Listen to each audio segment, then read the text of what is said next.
Also as empty of inherent nature, form is empty, emptiness is form, emptiness is not other than form, truth is not other than emptiness. In the same way, feelings, are empty. Shariputra, likewise, all phenomena are emptiness, without characteristic, unproduced, unceased, stainless, not without stain, not deficient, not fulfilled. Shariputra, therefore in emptiness there is no form, no feeling, no discrimination, no completion factors, no consciousness, no eye, no ear, no nose, no tongue, no body, no mind, no visual form, no sound, no odor, no taste, no objective touch, and no phenomenon.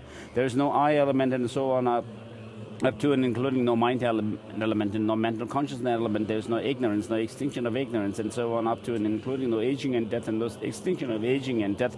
Similarly, there is no suffering, origination, cessation, and path. There is no exalted wisdom, no attainment, and no non-attainment. Shariputra, therefore, because there is no attainment, bodhisattvas rely on and dwell in the perfection of wisdom, the mind without obscuration and without fear. Having completely passed beyond error, they reach the end point of nirvana. All the Buddhas who dwell in the 3 times also manifest the complete awakened to unsurpassable, perfect, complete enlightenment in reliance on the perfection of wisdom. Therefore, the mantra of the perfection of wisdom, the mantra of great knowledge, the mantra of great knowledge, the unsurpassed mantra, the mantra equal to the unequal, the mantra that thoroughly pacifies the suffering, should be known as truth, since it is not false. The mantra of the perfection of declared, Bodhiswaha, Shariputra, the Bodhisattva, the great being, should train in the profound perfection of wisdom like that. Then the Bhagavan arose from that concentration and commended the Bodhisattva, the great being, noble Avatishwara, saying, well said, son of the lineage. It is like that, it is like that. One should practice the profound perfection of wisdom, just as you have indicated, and even the Tathagatas rejoice. The Bhagavan, having thus spoken, the Venerable Sharadatiputra, the Bodhisattva, the great being, noble Avalokiteshvara, those surrounding in their entirety, along with the world of Gods, humans, Asuras, and Gandharvas were overjoyed and highly praised that spoken by the Bhagavan.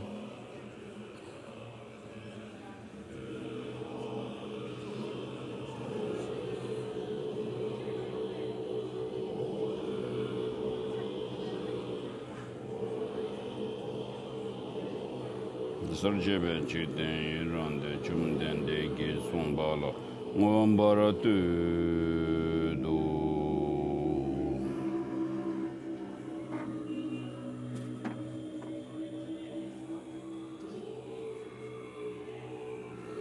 Allah, this blessing, offering blessing for the tea.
Hopefully people have heard the announcements from the Changchub Lamrim Teaching Organizing Committee.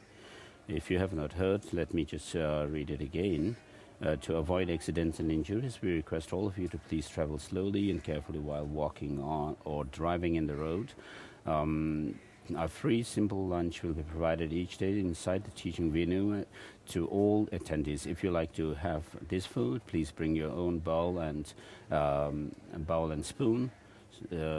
Toilets are located outside of the security gates near Gate 4. Tibetan and allopathic Western medical care is available behind the public toilets outside of Gate 4. Do not take photos with your iPad or it will be taken away from you by the security department. You may not take any photos or video inside the teaching venue unless you have a press pass. Please keep this in mind, those who are holding your iPads. And please take care of the environment by throwing your waste only in designated garbage bins, lost and found. And if you find a lost item, you can bring it you can bring it to the office of the Changchub Lamrim Teaching Organizing Committee, which is located in room number 110 at the back side of the teaching venue on the ground floor. Please look for your lost items there. Thank you for your attention, these announcements. And then a partial portion of the Lamrim, Shaman Lamrim is available on Changchub Lamrim website.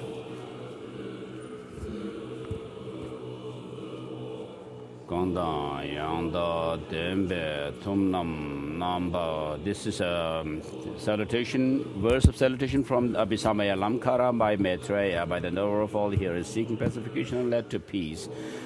Perfect peace by the knower of the path. Those benefiting migrating beings accomplish the welfare of the world by the perfect possession of it. The subduers teach the varieties possessing all aspects to those mothers of the Buddhas, together with the hosts of hearers and bodhisattvas, to homage. And then this is a verse of salutation from Master Nagarjunas. Mula Madhyama Kakarika. Sobe Sangye Manam Ge Damba De La Chat, prostrating to the Buddha for teaching dependent origination free of the 8 extremes.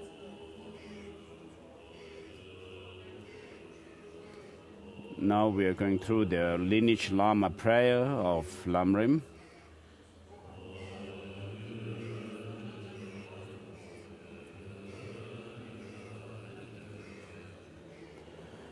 Magnificent and precious root Guru, please abide on the lotus seat at my crown. Guide me with your great kindness and grant me the realizations of your holy body, speech, and mind.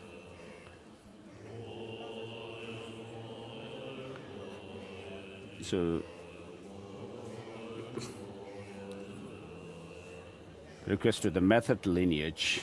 The founder, the Bhagavan, in the incomparable guide, invincible Lord Maitreya, the conqueror's regent, Arya Sangha, whose coming was prophesied by the conqueror to the three Buddhas and Bodhisattvas, I make request. And next is Vasubandhu, crown ornament of this world's learned ones, Arya Vimukti Sena, who found the middle path, Vimukti Sena Gomin, the noble foundation of abiding faith. To you three who opened the eyes of the world, I make request. Then comes Paramasena, who has exalted and marvelous accomplishments. Vinitasena, who trained his mind in the profound path. Verochana, a treasury of great waves of conduct. To you three friends of migrators, I make request. Haribhadra, who composed vast treatises on the supreme path of Prajnaparamita. Kusali, the holder of all the conqueror's instructions. Ratnasena, who lovingly cared for all living beings. To you three helmsmen of sentient beings, I make request. Suvarna Dvipa, who realized bodhicitta in his holy mind. Atisha, this is Master Atisha, who beheld the tradition of the great vehicle, precious Dromthempa, Adisha's disciple, who clarified the noble path. To you, three pillars of the teaching, I make request. And then next is request to the wisdom lineage, the profound wisdom or view lineage. To Lord Buddha, the pinnacle of Shakyas, supreme guide, peerless in explaining emptiness. Manjushri, total unity of all the Buddha's infinite wisdom, the supreme Arya Nagarjuna, who saw the profound meaning. To you three crown ornaments of the learned ones, I make request. And Chandrakirti, who clarified the Arya's intentions. Vidya Kokila, the elder, intelligent elder son. Vidya Kokila the younger, a conqueror's son. To you three powerfully intelligent ones, I make request. Atisha, who saw profound dependence arising just as it is, who upheld the tradition of the great vehicle, precious Dromthempa, who clarified the noble path. To you, two ornaments of this world, I make request. Goempawa, magnificent, powerful yogi. Nuzurpa, who had stable concentration on the profound path.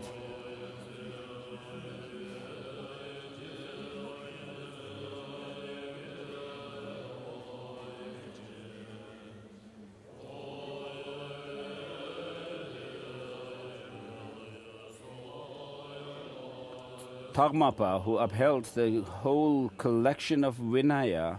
To you three lamps of the border regions, I make request. Namga Singhe, who practiced with earnest effort. Namga Gyalpo, who was blessed by one holy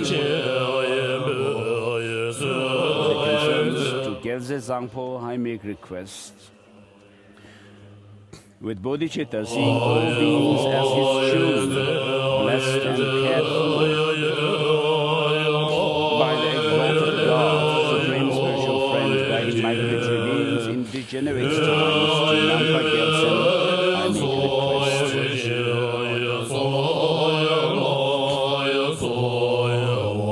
Then request to the Kadam Shungpawa, the scholastic lineage. Potowa, the conqueror's regent. Sharava, unequaled in discrimination or discernment. Chekawa, who realized the advice of bodhicitta. To you three who fulfill the hopes of beings, I make request. Chilpuba, Bodhisattva, possessor of all transmissions, oral transmissions and insights. Lalung Wangchuk, supremely learned one. Gompa Rinpoche, savior of all beings in the three realms. to you three great elders I make request. Sangchenpa, who had the sweet scent of pure morality, Tsonawa, master of 100,000 sections of Vinaya, Mandraba, an ocean of Abhidharma, to you three guides of migratory beings I make request. Who realized the vast and profound Dharma, who protected all the fortunate beings, who did noble deeds of the vast teachings, glorious Guru, Chögyap Sangpo, at your feet I make request. Then request to the Kadam Mengakpa, the pit instruction lineage. Tsultimbar, great, powerful, accomplished one. Shenu, who practiced perfect devotion to his spiritual friend. Gergompa, who trained his mind in the Mahayana path. To you three sons of the conquerors, I make request. Sangyewen, treasury of marvelous qualities. Namka Gyalpo, who was blessed by the holy ones. Sengye Zangpo, who abandoned the 8 worldly concerns. Gyalse Zangpo, at your feet I make request. With bodhicitta, seeing all beings as his children, blessed and cared for by the exalted God, supreme spiritual friend, guiding migratory beings in degenerate times, Namga Gyaltsen, at your feet I make request. Next is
Amen.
Throne holder of the victorious master, and then comes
So pray refuge and bodhicitta before the teaching. I go for refuge until I'm enlightened to the Buddha, Dharma, and the Supreme Assembly by the collections of merit and wisdom I create. Through listening to the Dharma, may I become a Buddha to benefit all sentient beings. So say this 3 times. I go for refuge until I'm enlightened to the Buddha, Dharma, and the Supreme Assembly through the accumulation. I create through listening to the teaching. May I become a Buddha to benefit all sentient beings.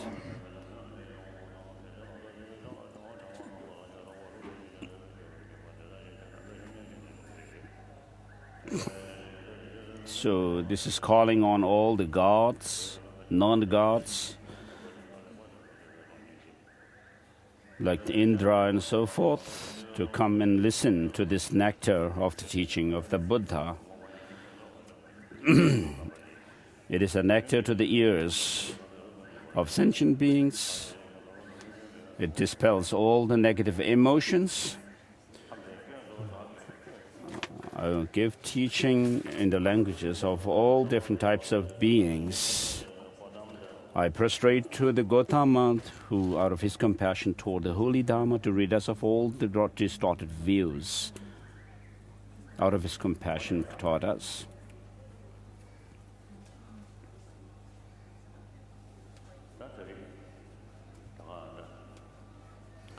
So today, here in Gaden Changze Monastery, because of the space, at this venue, we held this teaching here, the broad and open space.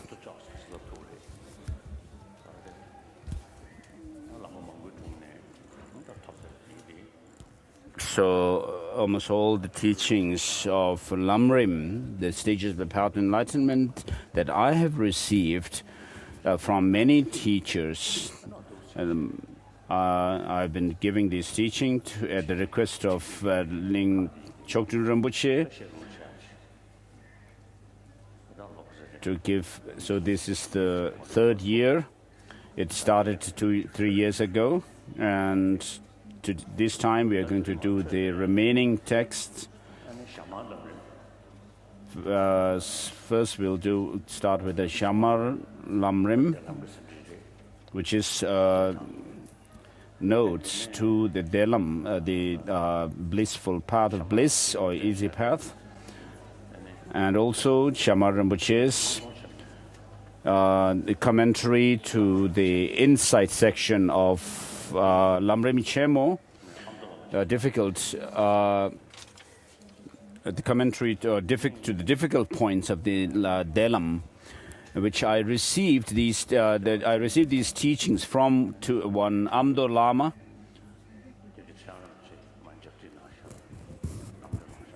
And then there's the liberation in the palm of your hands, which was written down by Gyabje Chijang Rinpoche himself from the teachings of. So I've received this teaching from Gyabje Chijang Rinpoche himself. So perhaps we may not be able to complete these 2 texts this time. So whatever is remained, we'll do it next year. So I'll make sure that I finish the Lamrim teachings next year.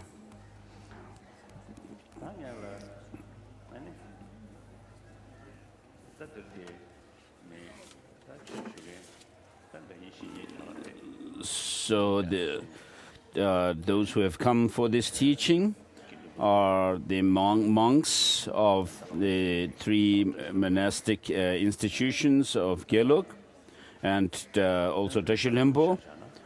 And then in Bailakopi,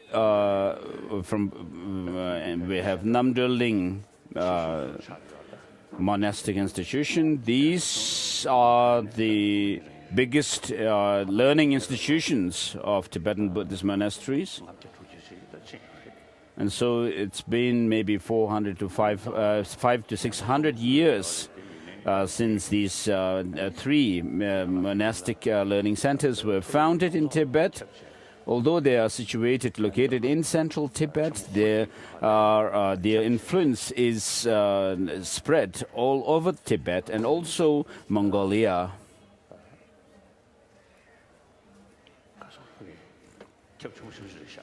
So their influence is very wide, and also regarding Tashi Limbo Monastery, what's happening?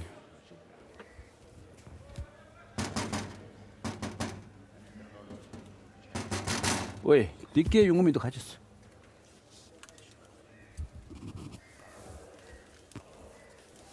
Sorry, I couldn't hear His Holiness. 끼에 총을 땅서 가지 그래.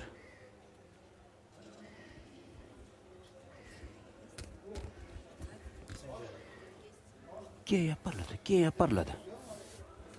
And so these monastic institutions actually are engaged in studying the classic texts. And so even after coming into exile, we have these monastic institutions practically serving the Buddha Dharma. So what it means is that we have the over 300 volumes of Kanjur and Tenjur. And these texts, scriptures, contain the commentaries by Indian masters, for example, the 5 treatises of Maitreya, and also the Madhyamaka texts like Madhyamaka Karika and so forth.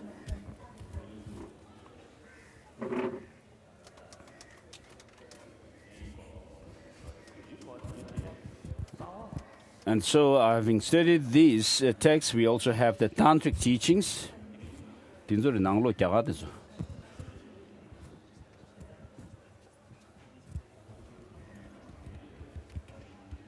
And so these texts and scriptures which have come down to us through Master Nagarjuna and Master Sangha and so forth, if we are able to study them thoroughly, then we'll be able to actually understand the complete whole structure of Buddhism.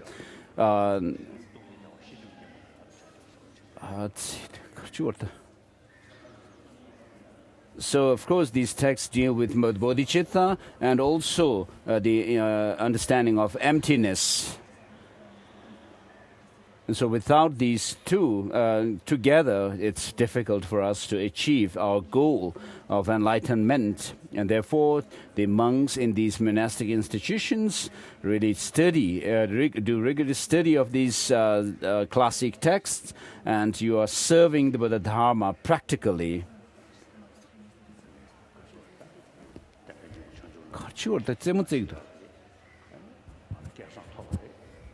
So I have this fortunate opportunity to give this teaching on the Lamrim text. You should not say that, I have received the transmission of the Lamrim text.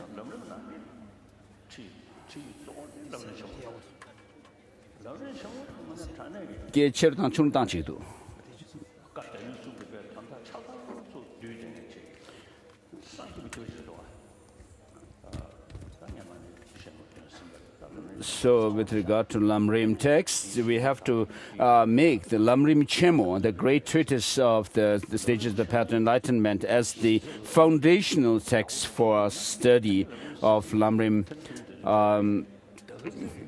Once you understand the rest of the Lamrim Chemo itself, the rest of the Lamrim texts, even if you actually, what happens is you will be able to really make sense of the rest of the Lamrim texts.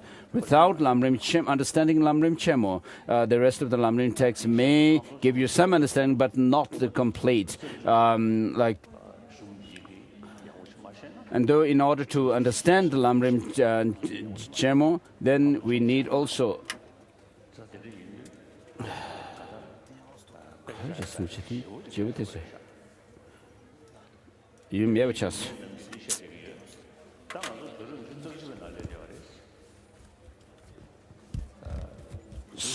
Sorry, there's a problem with the sound system. And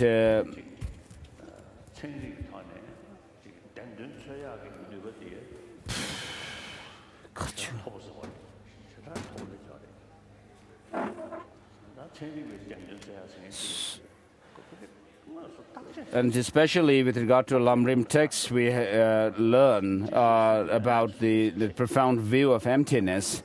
And then we have come into the 21st century. We have come in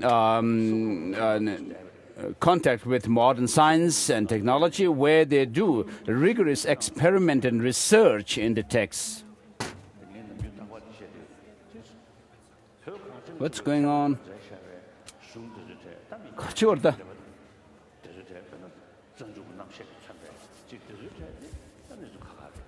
And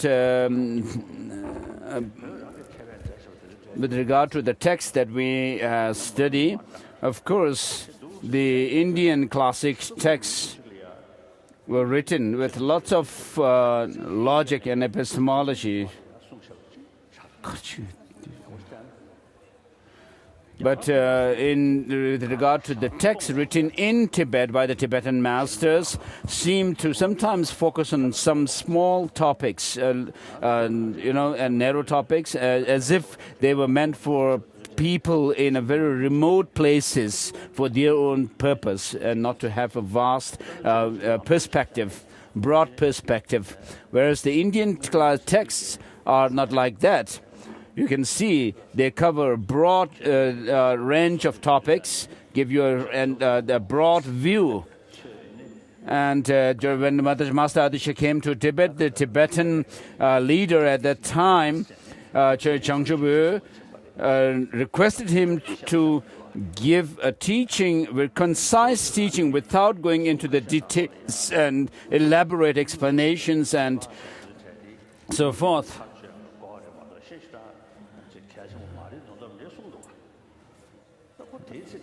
And then in certain texts by Master Adisha, it is said sometimes that the logic and epistemology, reasoning and so forth are needed for us to actually argue against and defeat in logic and reasoning the non-Buddhist traditions. So there are some indications like that too.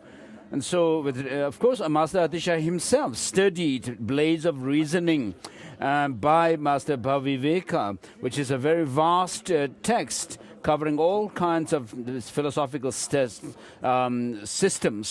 And then if you look at Shantideva's Bodhisattvacharya Avatara, what it gives is the practical aspect of the teachings, and also it goes through the various challenging views and the challenging ideas. And also he actually rejects the non-Buddhist and argues against non-Buddhist and other philosophical views.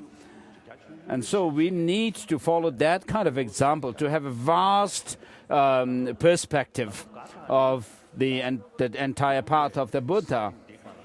So with regard to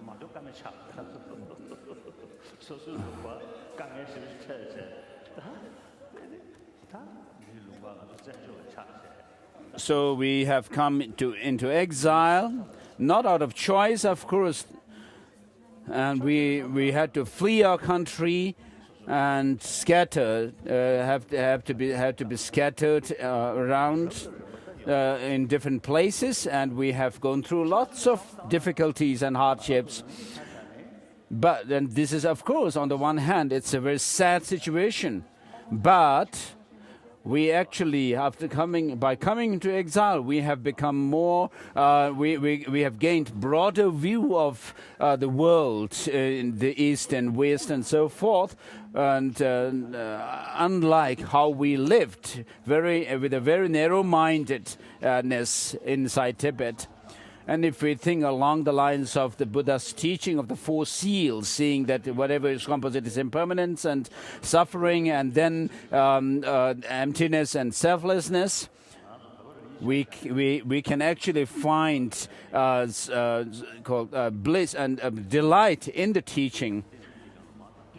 So we came out into the wider world. And now we are in this world out of our own closet, which is like Tibet. And so, having come into exile into this wider world, what we need to learn is the profundity and the vastness of our own tradition with regard to the basis, the path, and the result. And so, through our reasoning and logic, if we gain our faith based on them, then your faith, our faith, will be a very firm and stable one.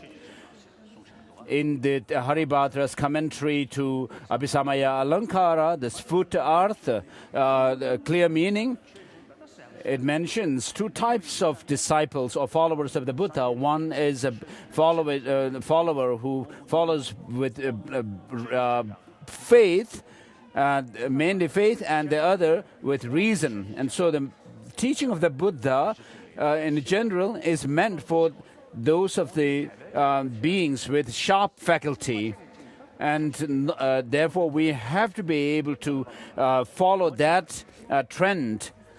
Of course, if certain disciples have to follow based on faith alone, we need to accordingly show the path to them as well. But in general, therefore, when we give the teaching on Lamrim, for example, we need to keep in mind that we are giving teaching in order for some individual, one individual, to start with the beginning of the path and culminating into the result. And so, usually, when I give teachings, I usually give a broad outline of the teaching of the Buddha and how to do the practice of the teaching itself within these two broad outlines. And so the Buddhists and particularly the monks have already heard me giving this teaching and this introduction before. But this time, because there are so many people from different countries who have come to the teaching here, and also many places where Buddhism didn't used to be their traditional religion, people from those regions have also come here this time. And so I would like to, I thought of doing a short introduction to the Buddha Dharma. So those of you who already know, and don't think that I'm repeating over and over again. And so because there are new people who are new to the teaching on the one hand, and secondly, so as Buddhism is meant for beings with sharp faculty, as the Buddha himself has said, O monks and scholars, just as gold is tested by rubbing, cutting, and burning, likewise examine my teaching thoroughly and then accept it, but not because you have devotion to me. So the monks who study, who have studied the Master Tsongkhapa's essence of true eloquence know this verse well, as he quotes it there. So the Buddha doesn't say that if you don't believe in me, you will be born into the hell realms. And whereas the Buddha doesn't say that. Most of the other teachings, the founders of other teachings, have said that if you follow the will of God, then you'll be born in heaven, and if you if you go against it, you'll be born in hell, and so forth. But Buddha doesn't say that at all. He doesn't say that you have to accept my teaching because of your faith in me, because you trust me. But just as a goldsmith tests the purity or the quality of gold by rubbing, cutting, and burning, likewise, the Buddha says, this teaching that I have given, you should examine it, whether there is a logical fallacy and whether it can be undermined, my teaching can be undermined by and invalidated by reasoning and logic. And not only that, you should also experiment it, and then when you actually find it to be true and beneficial, then you should accept my teaching. And just as the Buddha himself had said this, likewise, Master Nagarjuna and others differentiate between the teachings which can be undermined by logical reasoning and which should not be taken literally, and then those teachings which can be taken literally because there is no undermining or logical fallacy in accepting them literally. And so there is this understanding or division between the provisional teachings and the definitive teachings. This only exists. This differentiation of the provisional and the definitive teachings only exists in Buddhism and not other religious traditions. And then today we have over 7 billion people on this earth, and over 1 billion are non-believers, and within them are atheists as well.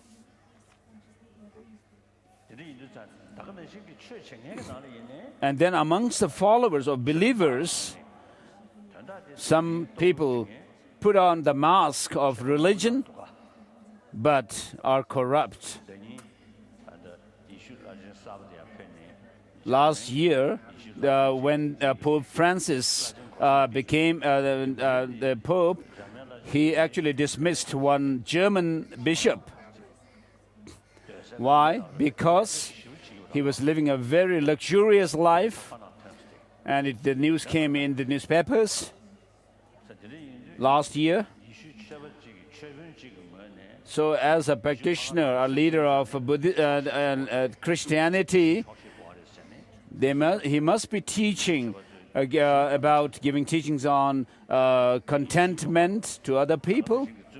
Of course, if you visit the Christian nunneries and monasteries, you will be able to see how simple they live.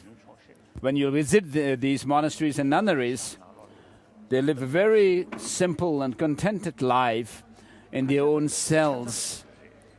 And then some are actually living as hermits all their life. I once visited one French monastery, and so they said that usually they don't allow anybody into their monastery. And the discipline is that once somebody joins the monastery, they cannot leave the monastery compound, and when they die, their body will be buried in the monastery compound itself. And the abbot actually received me, and when he actually led me, I saw his feet, and he was actually barefoot, and cracks were there in his sole. And so, since they have to live this kind of Christian practitioners have to live a simple life with contentment, this German bishop must have been giving teachings and should have lived a simple life, giving such teachings to live a contented life to others. And therefore, when Pope Francis found out that he lived a luxurious life, he actually dismissed this bishop. And Rinpoche here, Gaden Rinpoche and the abbots of the monasteries should also do likewise to your own monks in your monastery if they are living a very luxurious life. We have to think about the Dharma in general, take into account the preservation of the Dharma at large. And you have to tell these monks, thank you for living such a life, now please leave this monastery. And so this is how it's also done in the Gyutu and Gyume Tantric colleges. So whether you see other examples or not, you should look at the example of how Pope Francis, what Pope Francis did to the German bishop.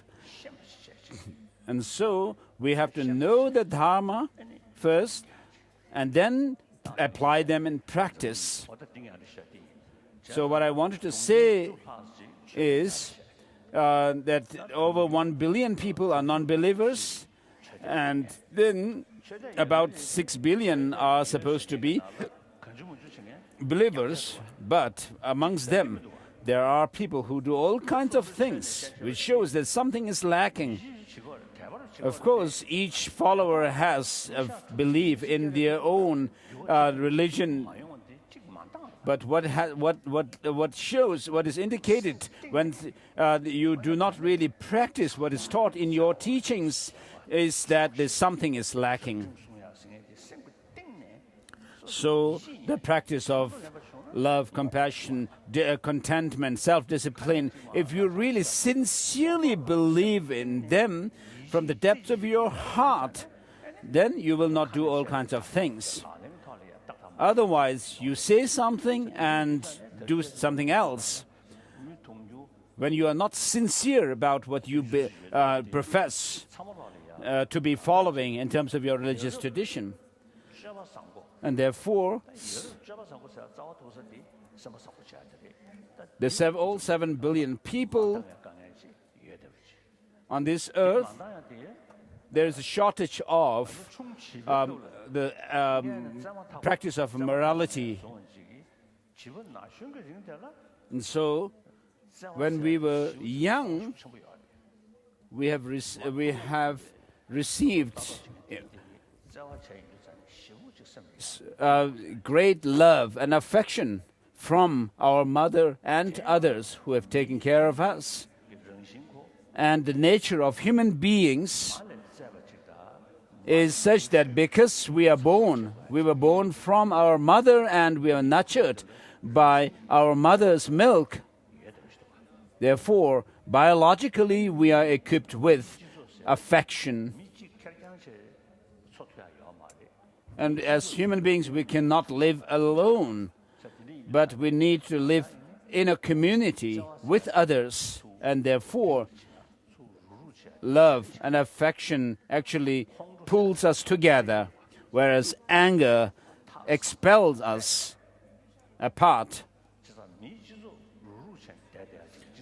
And therefore, since we are social animals,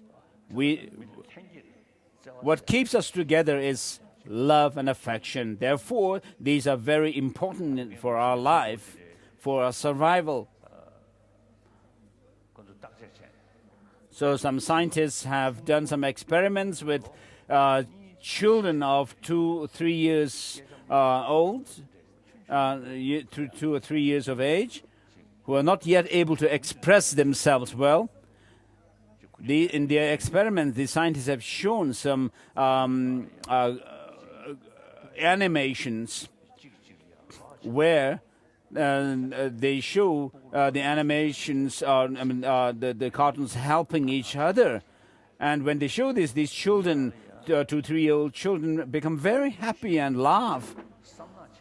Whereas when the scientists actually showed somebody obstructing another kid in these animations, then the children also dislike this. And so they showed this animation to me.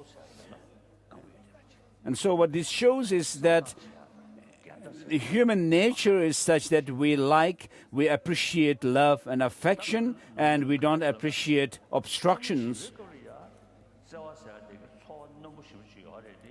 So even though we have had very intense experience of love and affection in our childhood, and when we were young, but as we grew up, because of the way we are educated, following the existing modern education system, which is oriented towards the external world, material,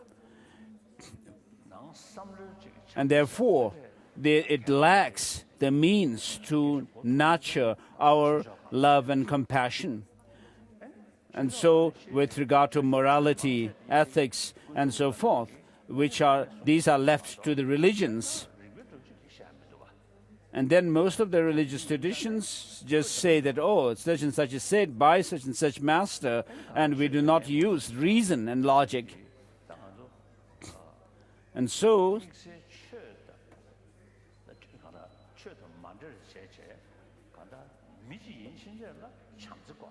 as human beings, we need love and compassion.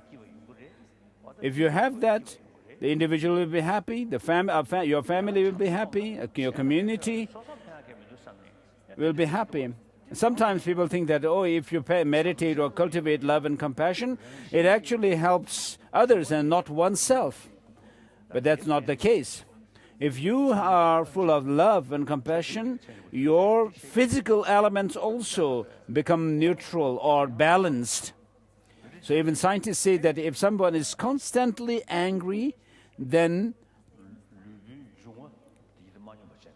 it disturbs the physical elements, the constituents, and also because of that, and then people also suffer stress and anxiety. And so in the last 10 years or so, American scientists have experimented, and scholars, experts have experimented with people in America about the benefit of love and compassion and the disadvantage of anxiety, fear, anger. And so they gave 3 to 3 weeks of training, and during those training they are taught these, and before the training starts, they check the participants' blood pressure and also stress level. And then at the end of the 3 weeks or 2 weeks training, when they check these blood pressure and the stress again, they found that these participants have actually, the blood pressure has reduced and also stress has reduced, and then they become more happier, and then they are more cordial. They have more cordial interaction with their colleagues. And so it's been about 10 years since the scientists have been doing this. And then also in the modern schools education system, we have been talking about introducing this love and compassion in the school curriculum. We're not talking about religion or religious belief, but we are talking about introducing how anger and these negative emotions are harmful to oneself, one's health and so forth, and how love and kindness and compassion and so forth are beneficial. And so we have been thinking about introducing the secular ethics. In terms of secular ethics, these principles, and because if you talk about religion, and then it doesn't cover all 7 billion people on this earth. So next year, around February, we are also finalizing a draft curriculum that would be introduced in this modern school system, so that it can cover, such a curriculum can cover all the 7 billion people on this earth. All the religious traditions, whether we are Buddhists or Christians or non-Buddhist Hindus and Muslims or Jains and so forth, we have been praying so far, but we are not able to materialize or realize the goals. So how many centuries have we been praying as Tibetans? So as Buddhists, we need to increase the positive actions and reduce the negative actions in order to fulfill our goal. Otherwise, we would be almost following the teaching of the Buddha, as if following the theistic religions, saying that, oh, Buddha, please help me for this and that. The Buddha would say, this is not possible because the sages do not wash away the sins of sentient beings. They do not remove the suffering of sentient beings with their hands. They do not transpose their realization into others. But by showing the truth of the reality, they liberate. And then we would have to say, okay, I'm sorry to the Buddha. And so, even in the theistic religious cases, the Creator God is seen as being in nature of infinite love. But the problems that we face are created by people. If Jesus Christ were today here and we request Him to please eliminate all these problems, He might also say, you created all these problems. And so what we need today is to increase peace in the world. Because we have this intelligence, we need to use it properly and educate our people to be aware of the hygiene or health of our emotions, just as we do take care of our physical health and hygiene.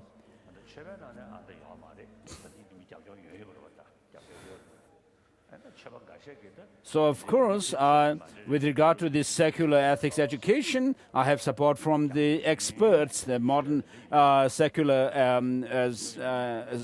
scholars and ethics, scholars and scientists. Of course, there are religious people who also support them, this as well.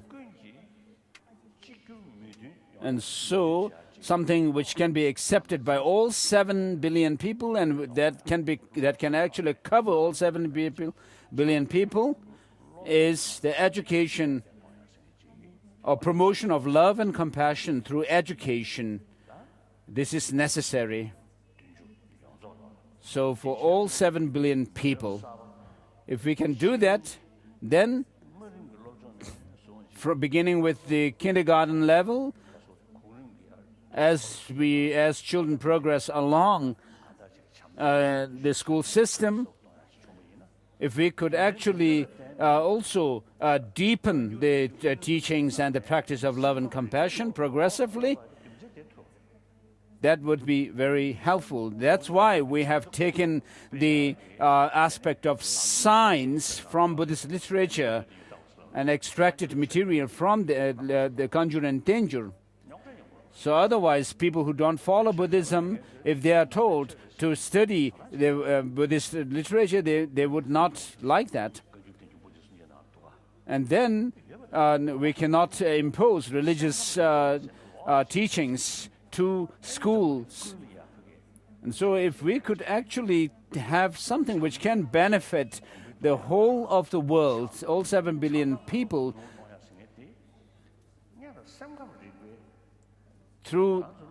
by decreasing the negative emotions and increasing the positive ones through education, what we need first to introduce the workings of the mind and mental factors as we do study during the study of collected topics in the monastic institutions. And we also talk about the causality, that such and such cause is a direct cause and such is an indirect cause, and these give rise to such and such effect and so forth. So, of course, the Kanjur and Tenjur over 300 volumes we can keep in our monasteries. We do keep them in our monasteries. But the aspect of science which is contained in these volumes, if we could take them out and extract them and then compile a book, and we said that it would be really beneficial for the entire humanity. And therefore, we have, for that purpose, we have compiled a 2-volume book, which was released in Ladakh during the Kalachakra initiation. And then the middle volume is also printed. At some point during these days, we'll release this book as well. And so, for the 7 billion people on this earth, we should see how much as Buddhists we can actually help and benefit the 7 billion people on this earth. We all talk about disciplining our mind, subduing our mind. Of course, through prayer, we have been trying to do that until now, but we have not been able to accomplish the goal. But by introducing the negative and the positive aspects of the mind and showing how to develop the positive ones and decrease the negative ones, through education, we can actually introduce this to others. And therefore, if we could have more education on psychology, it would be really helpful in promoting love and compassion for the entire humanity. So I'm not saying that I can do so much, this and that.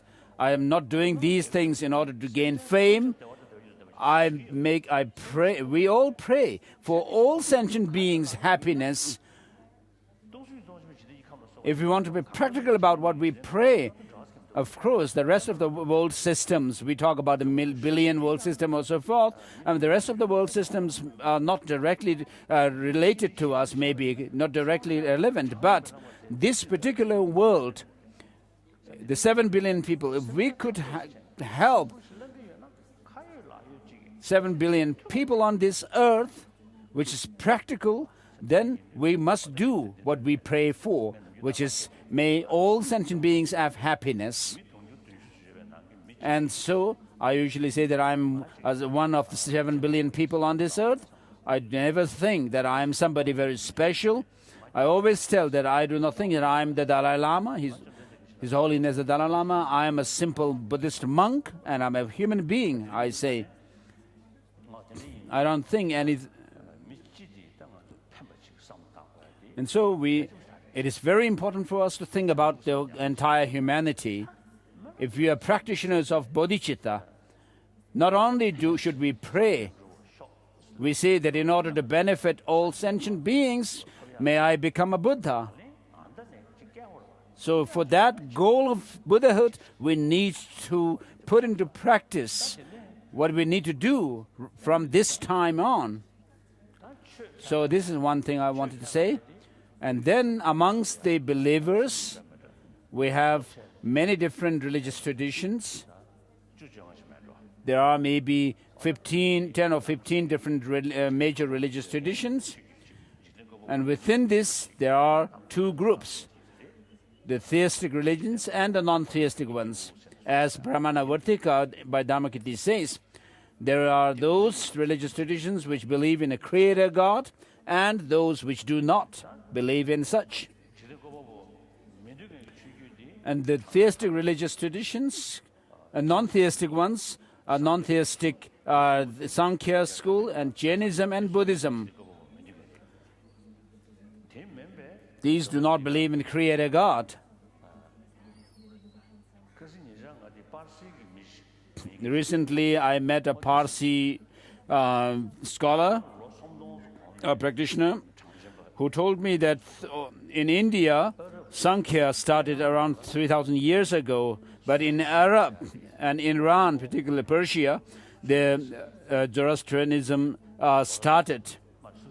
Parsi religion, Zoroastrianism, started around 3,000 years ago.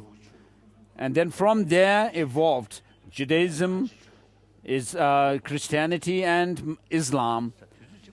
And so they came at the same time. Sankhya and the Zoroastrianism developed around the same time in India and Arab region, respectively.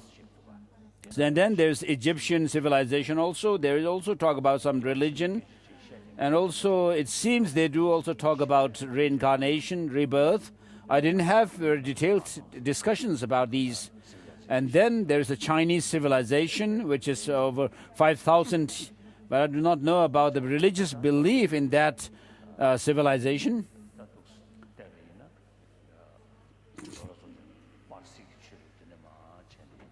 So, from what I heard, we have the theistic religious tradition evolving with the Zoroastrianism in the West, and then in India we have the Sankhya school. The non-theistic Sankhya school started first. And from then, other religious traditions also developed. And then the theistic Sankhya school also started, perhaps thinking that some scholars thinking that, perhaps it's better to actually bow down to, give in to some creator God.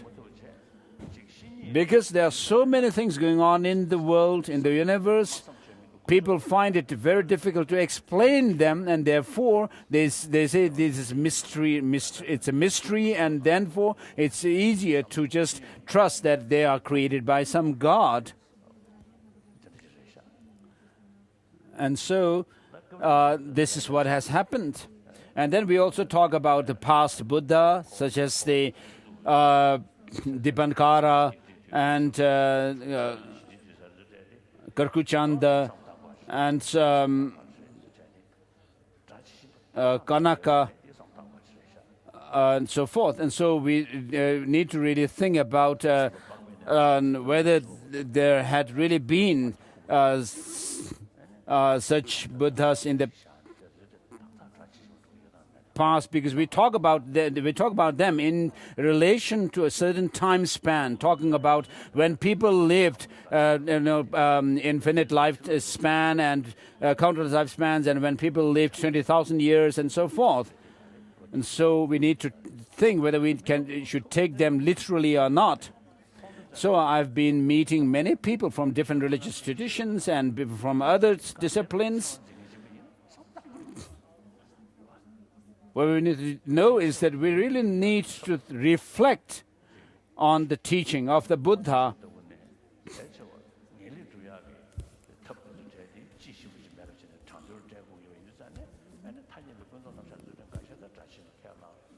So when it really comes to talking about the attainment of definitive goodness, we sometimes need to see within that context also whether certain teachings can be taken literally or not. Then, in terms of certain conventional things, we must see whether they can be taken also as literally or not. So for those following the theistic religions, of course, they believe that everything is created by God. Of course, they have their own significance. They are beneficial. So in these theistic religions, God the Creator is seen as infinite love, and therefore full of love.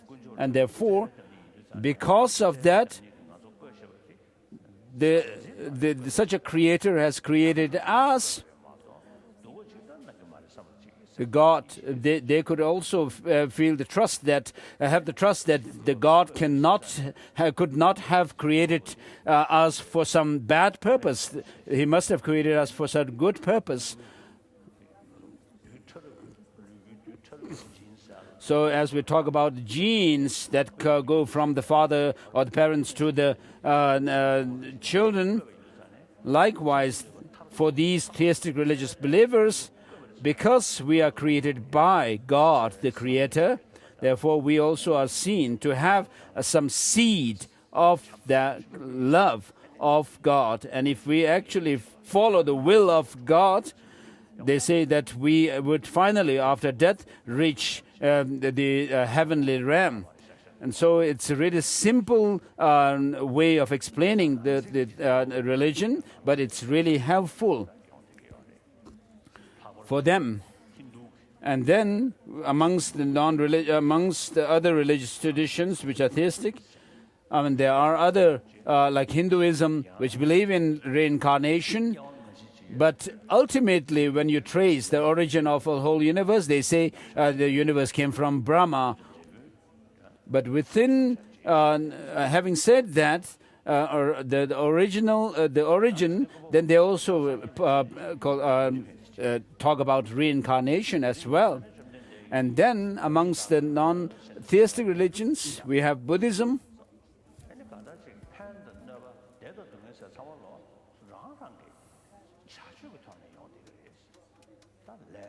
And so whatever benefit and whatever happiness and so forth, or bad experiences we have, they come from our own actions, our own karma. So some people in India who believe in caste system, they say that the lower castes are destined to suffer and to be in that because they were born in the lower castes, and because of their own karma, and therefore the neo-Buddhists do not like to hear the term karma, because these Brahmins, people born in the Brahmin caste, have been saying this kind of thing and discriminating against them, against the lower caste. So, as Buddhists, what we say is that things come from causes and conditions. And then amongst the non-theistic religions, there are so, for example, non-theistic Sankhya say that the conscious being, self, who a Hindu Swamiji, I met them 2 years ago, and he was a really good scholar, and he also knew the Mula Madhyamaka Karika by Master Nagarjuna, and he said that there is no beginning nor end to this conscious self. And with regard to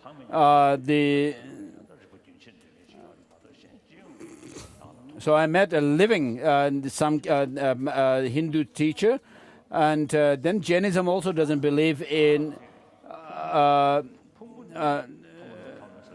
the beginning and end of self, whereas Buddhism doesn't believe in an independent self.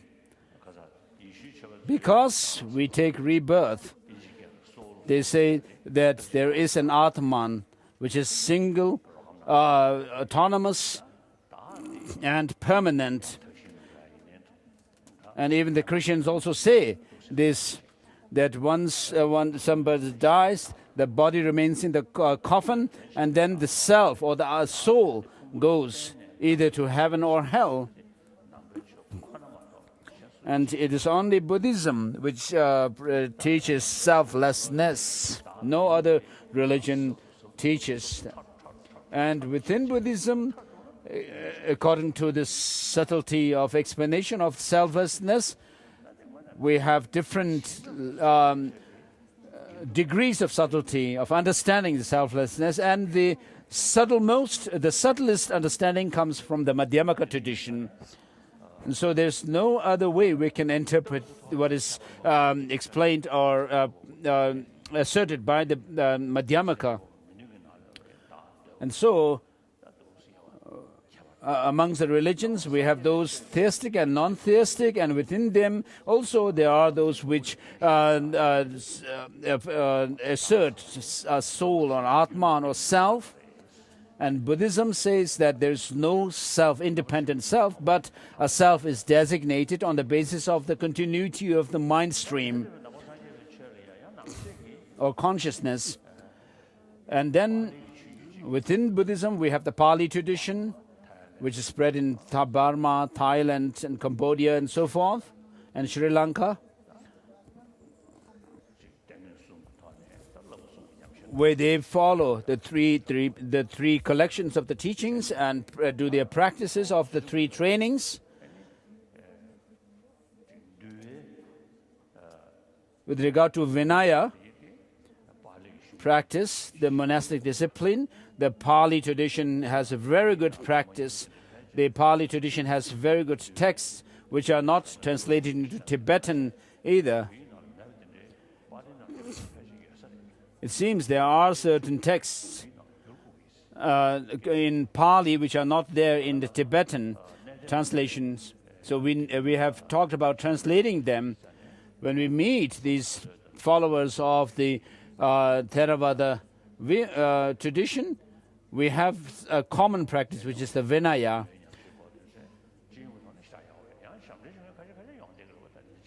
So on the whole, of course, the practice of Vinaya is very good in these Pali the regions where Pali tradition has spread, but of course there may be some mischievous people.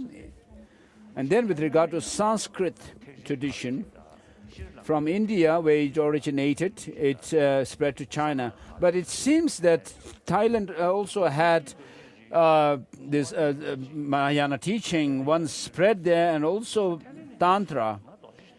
And so one friend, once I met him, he offered me Vajra, which he said he found in Thailand. So it was a Vajra with 9 spokes, which is called the wrathful Vajra.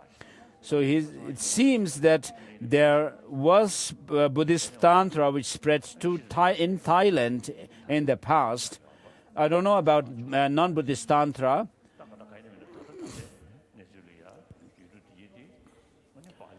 And then in the past, India also had Tantra. And so, since we should not despise the Theravada practitioners and followers. They have very good practice of Vinaya and Buddhist practice.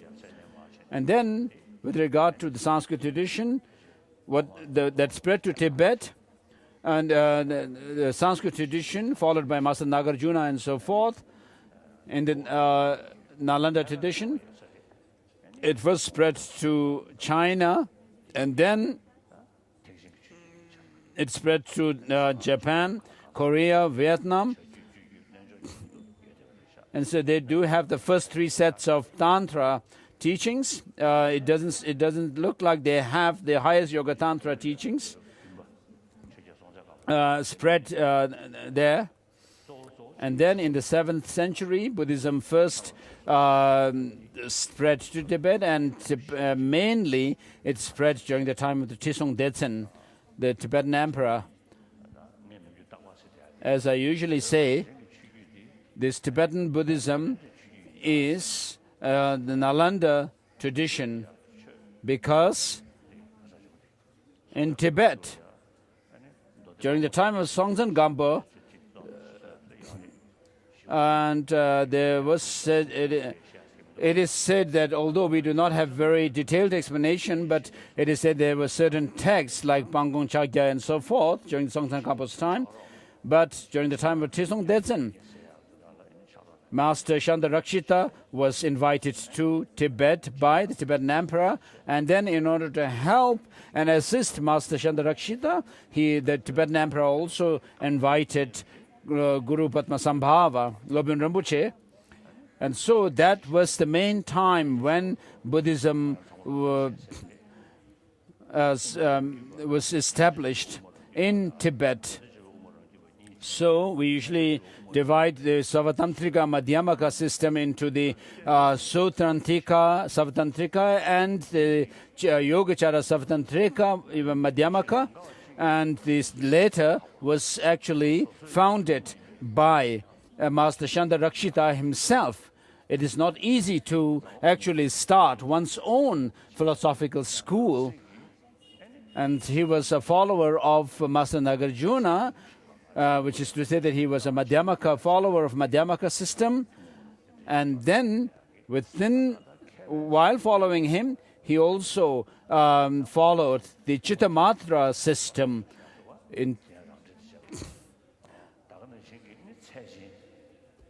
And so there is this ornament of the Madhyamaka written by him that we can actually see and read. And also he has written the Tatuv Samgraha, compendium of epistemology. And then his disciple, Master Kamalashila, also, we always know him. He also wrote the Bhavanakrama and the 2-volume huge volumes, 2-volume commentary on the difficult points of Tattva Samgraha. And so these two masters were really great scholars of, and particularly scholars of epistemology.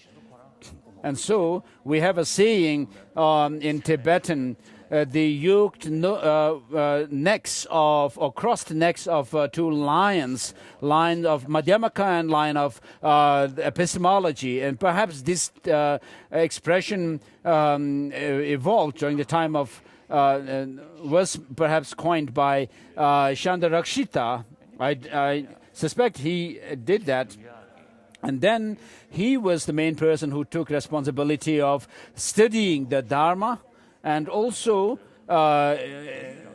motivating the Tibetans to make themselves self-sufficient in studying the Dharma in their own language, and therefore he instructed the Tibetans to translate the Buddha Dharma into Tibetan. And somebody told me that Chandarakshita himself actually studied Tibetan. So generally speaking, Indian scholars say that Master Chandarakshita, actually when he was in his 70s, mid-70s, he went to Tibet. And then he lived 900 years. Our Tibetan scholars have this saying that he lived 900 years. But in any case, he was a great top scholar of Nalanda University with so many students who were also great scholar. And so he was someone who was invited by the Tibetan emperor at that time. So if we reflect on Chandarakshita, Chandarakshita used to have vegetarian meals like dal and vegetables and so forth. But perhaps the Tibetan in Tibet, we didn't have them. And so he had to take the Tibetan staple food like tsampa, using tsampa, making tsampa dough and eat them. And so he must have felt a hardship when he was in Tibet. But at the invitation of the Tibetan emperor, although he had reached such an age, in India, of course, he must have the access to bullock carts and so forth. But in Tibet, we didn't have them. The Tibetan emperors may not have them, bullock carts to, for him to transport. And so, when I hear and think about Chandarakshita having come to Tibet, studied the Tibetan, it gives me some strange feeling, emotional. And therefore, with his help, we have a Buddhism which has the entire teaching of Buddhism, including the basic vehicle, Mahayana Sutra and Tantra.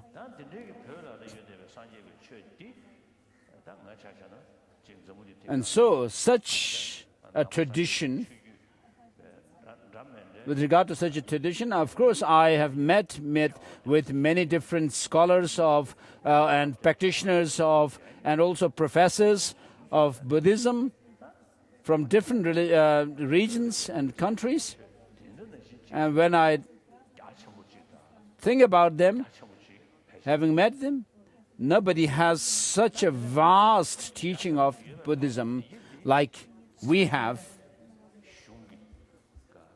And then not only that we have a vast teaching of the Buddha, but we also studied rigorously for over 20 years, 30 years, using logic and reasoning, epistemology.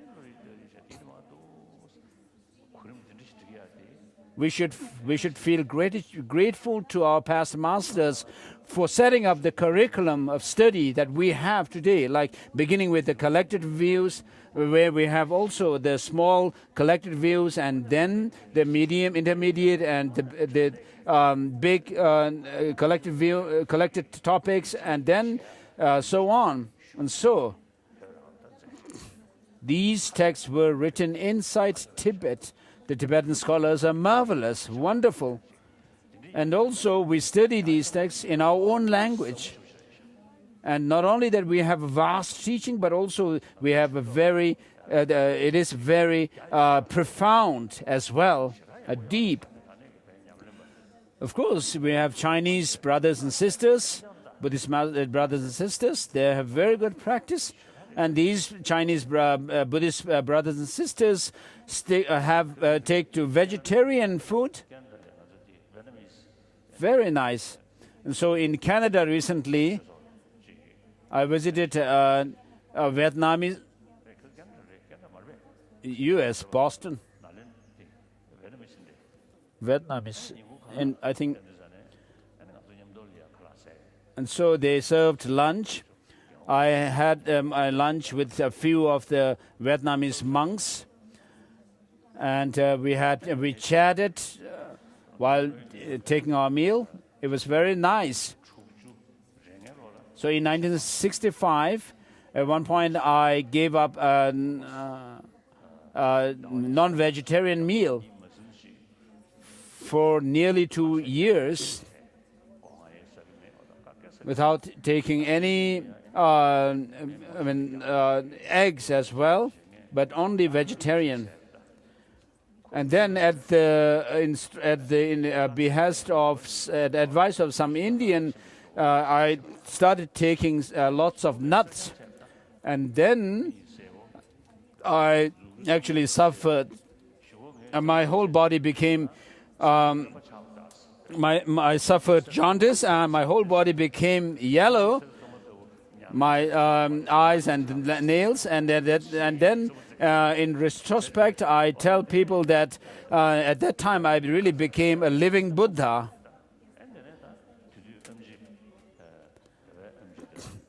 And so, because of that illness, the Tibetan traditional doctors, as well as the Indian doctors, asked me not to take the nuts, and also to stick to the original diet, because the new diet, non-veg diet, will not suit your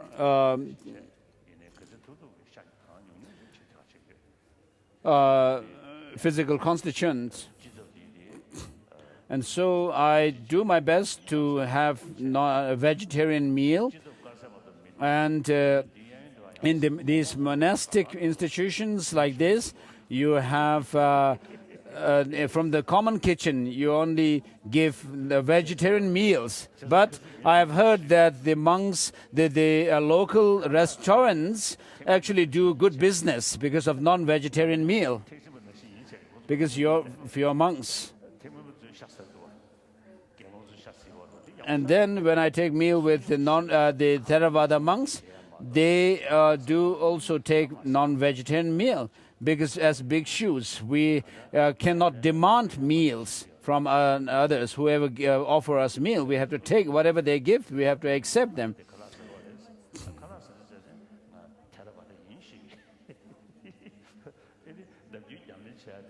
And so I told these Vietnamese monks that today I'm taking vegetarian meal, and while taking meal, I am at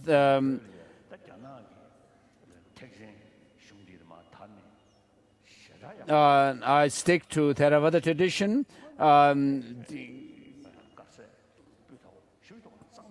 so in the Chinese tradition, they have a very good tradition of taking vegetarian meal. So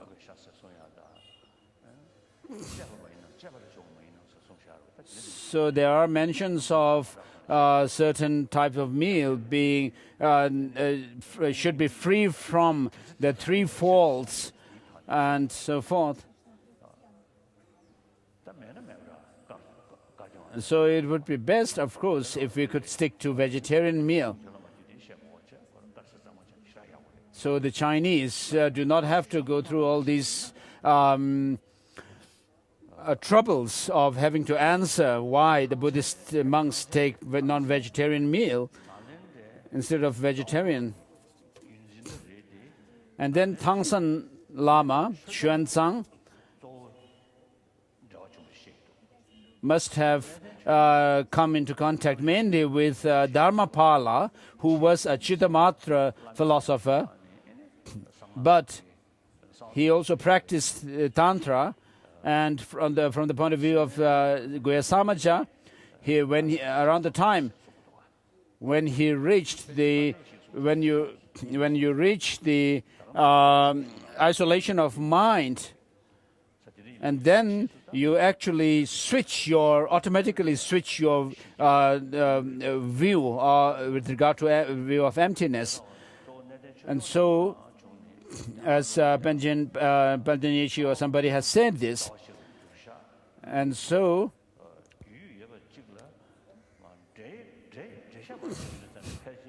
Xuanzang was familiar with Master Nagarjuna's Mula Madhyamaka Karika as well.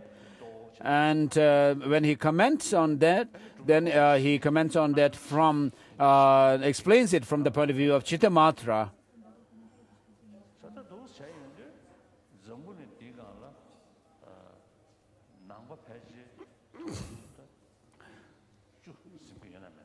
So I don't know if the Buddhists make up 1 billion population in the world or not.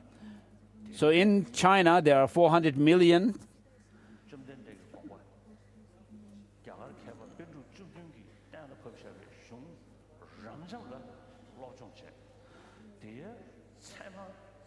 So studying the very vast scriptures, many number of scriptures and vast teachings, that also by using logic and reasoning, this tradition is only there in the Tibetans, with the Tibetans, and no other tradition.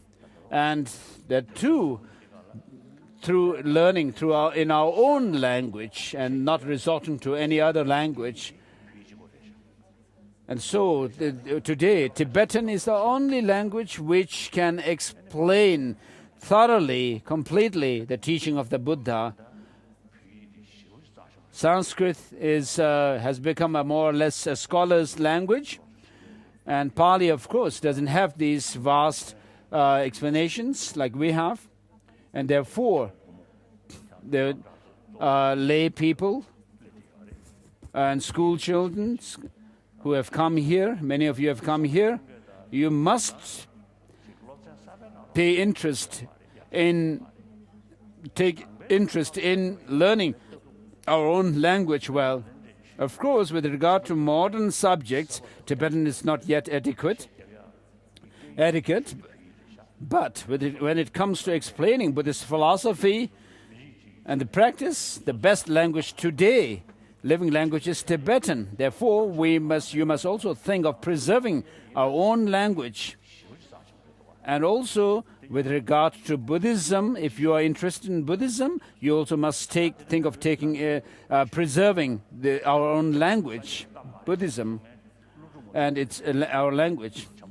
And then with regard to teaching of Mahayana, even before Master Nagarjuna came, there were people who said that Mahayana was not teaching of the Buddha, and therefore Master Nagarjuna and also Bhaviveka and Shantideva have actually argued for Mahayana being teaching of the Buddha. Even today we have people who say that Mahayana is not teaching of the Buddha.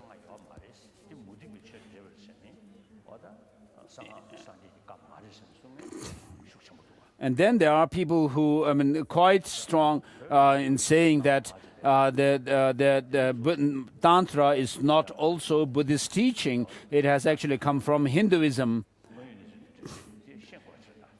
So this is something that we need to know.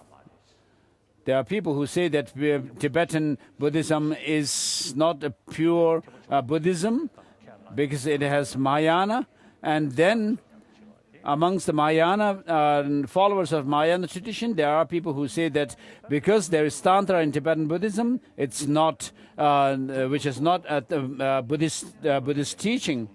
So we must be able to actually prove to them that the Mahayana is teaching of the Buddha.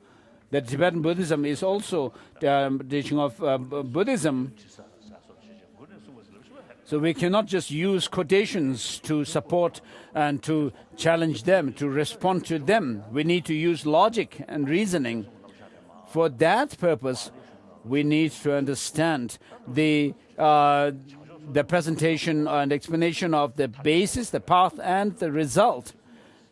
And if you ask in the Pali tradition, about the Pali tradition, Master Nagarjuna says that how can you actually become a Buddha by following the same path, the 37 harmonies of enlightenment, which is also the same path leading to arhatship. And so we need to actually go into proving the validity of cessation, nirvana, that it is possible.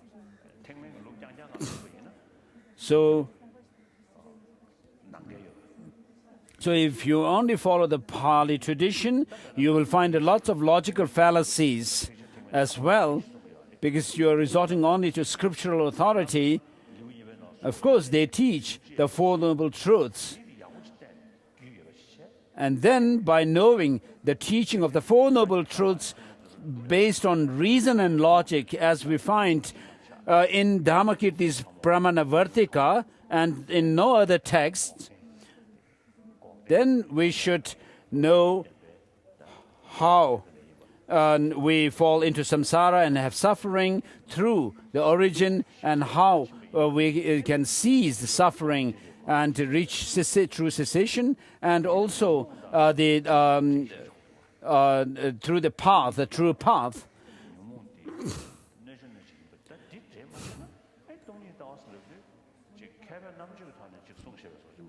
And so we can do that by using by understanding that the teaching of the Mahayana teaching is the teaching of the Buddha, and also we have to basically come to the point of saying, come down to the same point of saying that these negative emotions that we have their own counter forces. Of course, love can counter anger, and attachment is countered by meditation on the filthy nature of body and so forth. But by understanding the two truths well, then we can understand emptiness well, and then that can actually shake the root of grasping a true existence. Without being able to shake that root of grasping a true existence, we will not be able to overcome the rest of the negative emotions merely by applying some temporary measures. And therefore, if we think along these lines, then we would be able to also think about the Mahayana being teaching of the Buddha, and also on the basis of understanding the four Buddha bodies, we can also come to the conclusion that the Tantra is the teaching of the Buddha. So otherwise, without really good reasons, we would have to actually, when someone criticizes and says that, oh, Mahayana is not the teaching of Buddha, we wouldn't have any answer, and we would just spit on the person. And then, on the other hand, out of desperation, we would also only have to say, please don't say that. We don't have any other means to counter that kind of challenge. So, of course, I'm saying something on the side, but we need to know this. And then those of you, the Westerners and other people who are taking interest in Tibetan Buddhism, you should also know this. Of course, all the religious traditions are very good. I have very good friends from all these religious traditions. They're very beneficial. I respect them sincerely. But when it comes to using logic and checking the teachings through reason and logic, then we will find lots of logical fallacies in them. And then I have an Indian friend who is a very good follower of a theistic religious tradition. And so he sincerely asked me, many of you may have heard this, but he said that God created everything in the world, in the universe, animate and inanimate objects, and but amongst the creations of the world, there are so many bad people. Why did God create them? And then I half joke, but I told him that, of course, God created hell realm, and there must be people who must go to hell as well. Otherwise, you won't have anybody going there. The hell will remain empty. I told him that.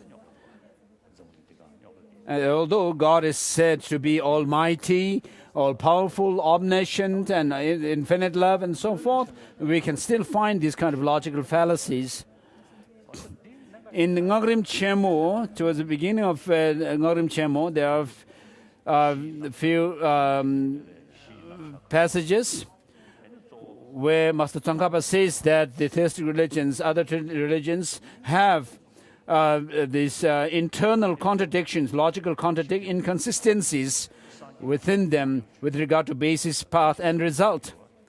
And therefore, Master Aryadeva says that those who have doubt about the teaching of the Buddha with regards to the obscure phenomenon, then for them they must be taught emptiness or explained emptiness. So with regard to explaining Buddhism,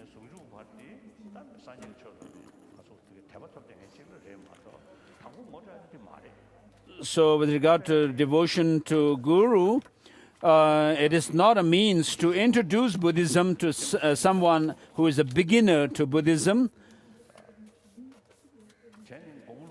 And therefore, Master Nagarjuna, in his writings,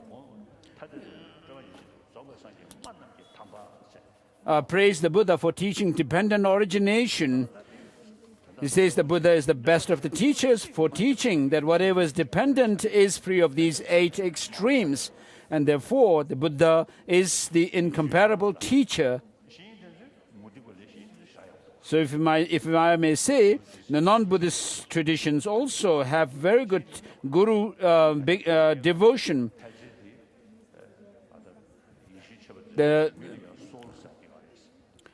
And then, with regard to the preciousness of human life, even the Christianity, for example, talk about humans having soul and the animals do not.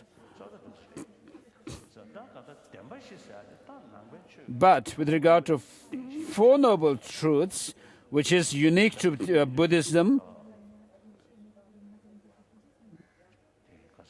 a unique presentation, explanation in Buddhism, Brahmanavartika says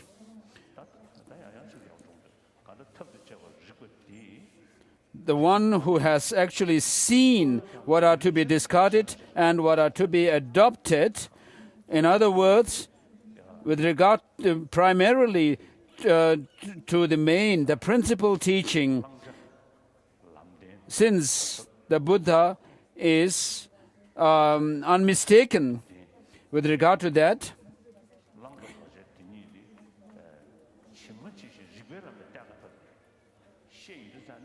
so when you are able to prove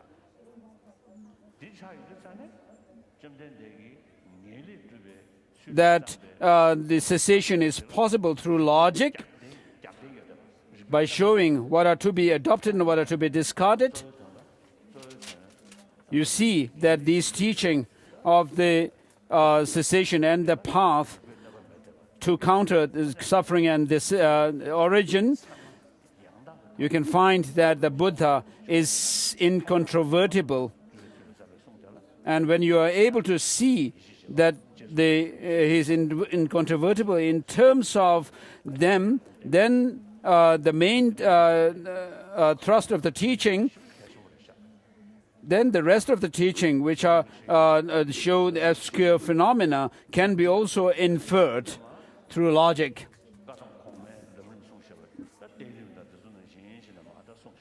And so with regard to Lamrim, it is based on, modeled on the former Kadamba master's Lamrim teachings. And then when it comes to explaining the rest of the practices, the Master Nagarjuna, Master Tsongkhapa doesn't go through the emptiness from the Madhyamaka point of view, except in this insight section. And then in Lamrim Chemo, Master Tsongkhapa says that the Four Noble Truths is something which is taught in all the scriptures of Mahayana and Hinayana. And therefore, we must understand the teaching based on these Four Noble Truths and also lead disciples in that way. So this is a wisdom, a special wisdom shared by Master Tsongkhapa. And therefore, we have to introduce Buddhism based on the Four Noble Truths. So when we talk about true cessation and true path, we have to make the differentiation between the two truths. As Nagarjuna says, all the teachings of the Buddhas are based on the two truths. And so we have to understand the Four Noble Truths on the basis of understanding the two truths.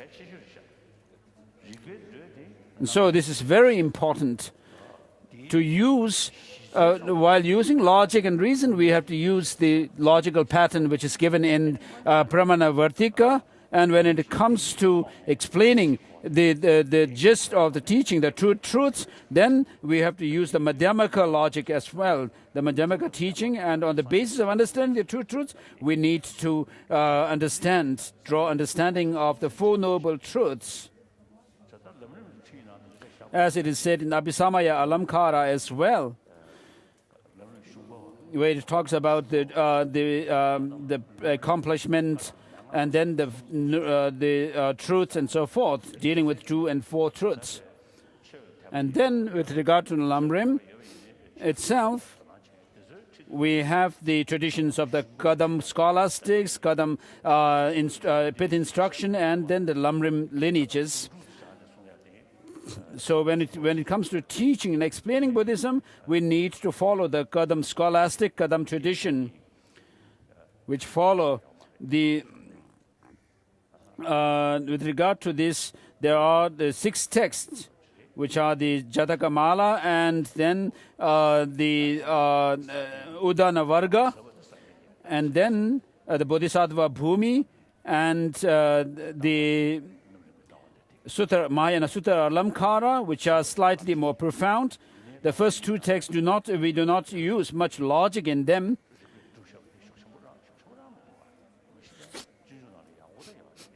And then we have the Shiksha Samuchaya and Bodhisattva Charya Avatara by Master Shandideva.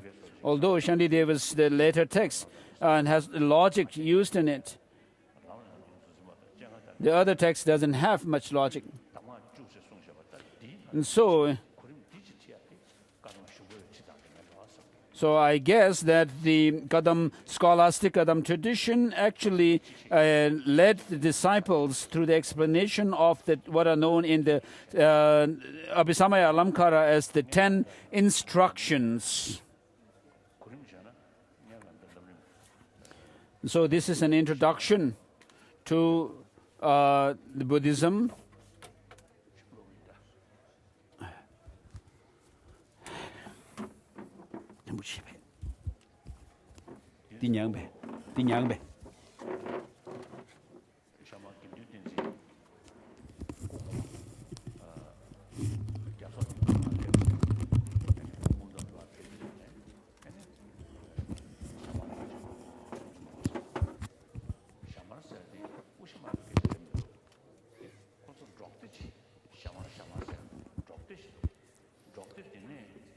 So the term Shamar is referred to a nomadic place. So since Shamar Rinpoche came from that nomadic place called Shamar, therefore he is referred to as Shamar Rinpoche.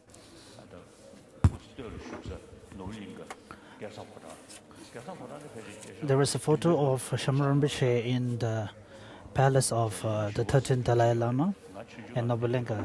I used to stay in that small bedroom, the palace of the 13th Dalai Lama. And I've seen there is a picture portrait of Shamar Rinpoche.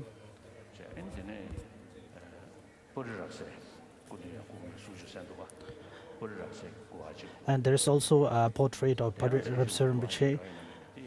And I do not remember that there is another, the portrait of Dan Senshar Rinpoche, which looks a little bit way too Rinpoche. So maybe the 13th Dalai Lama, when he was in the eastern Tibet, so he might have received the teaching.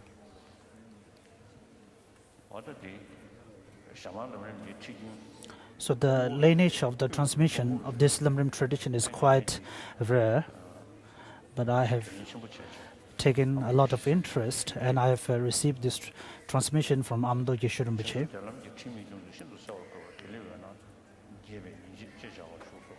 The sun radiating light of goodness and magnificent, laying out the points of guided meditation of the path of bliss, a treatise on the path to enlightenment.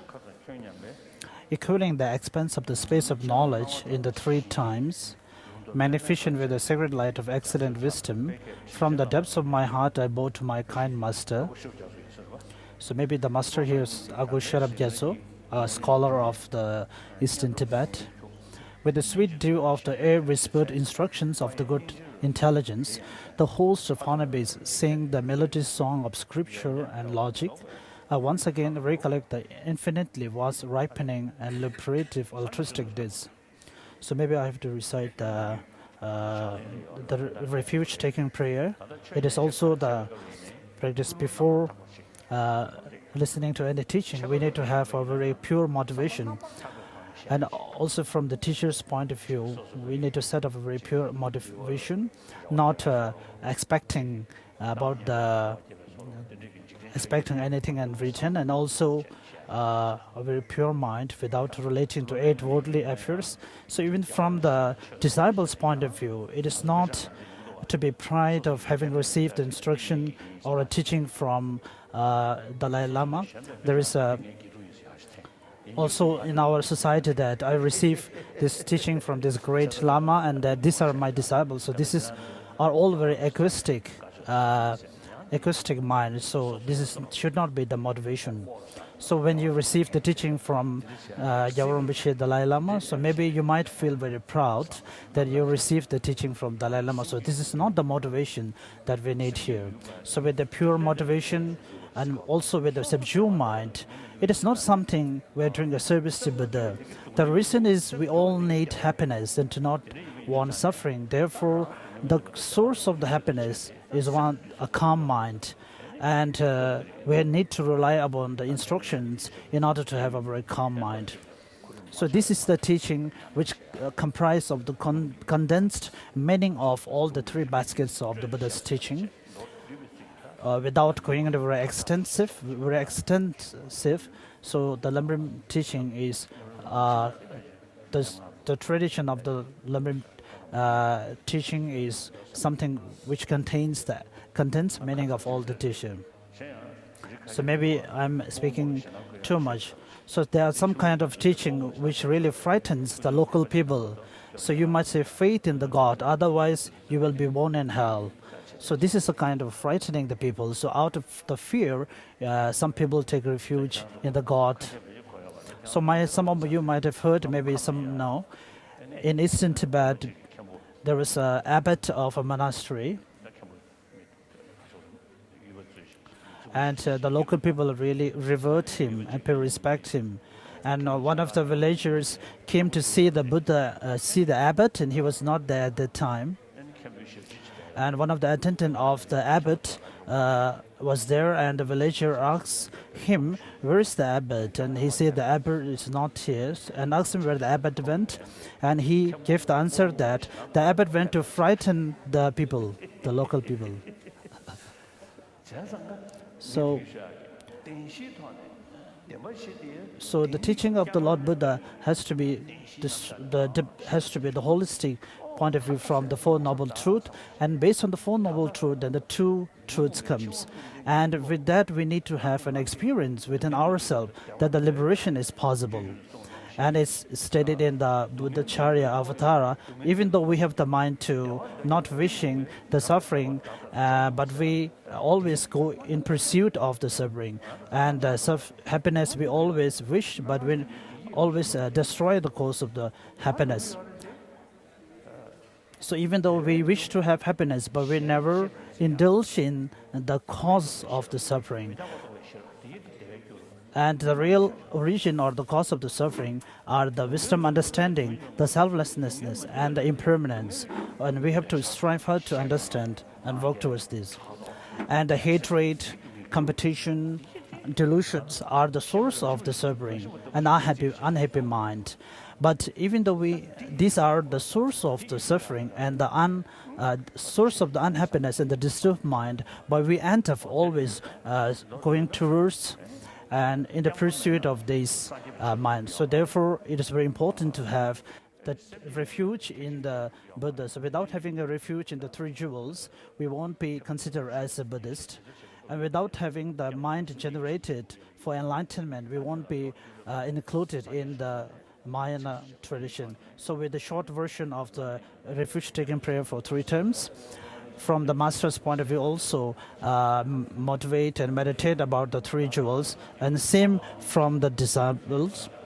And there are 2 ways of translating through the collections of the generosity and so on, and by the merits accumulated by the through the generosity and so on. But then there is also like by the merits of listening to the teaching.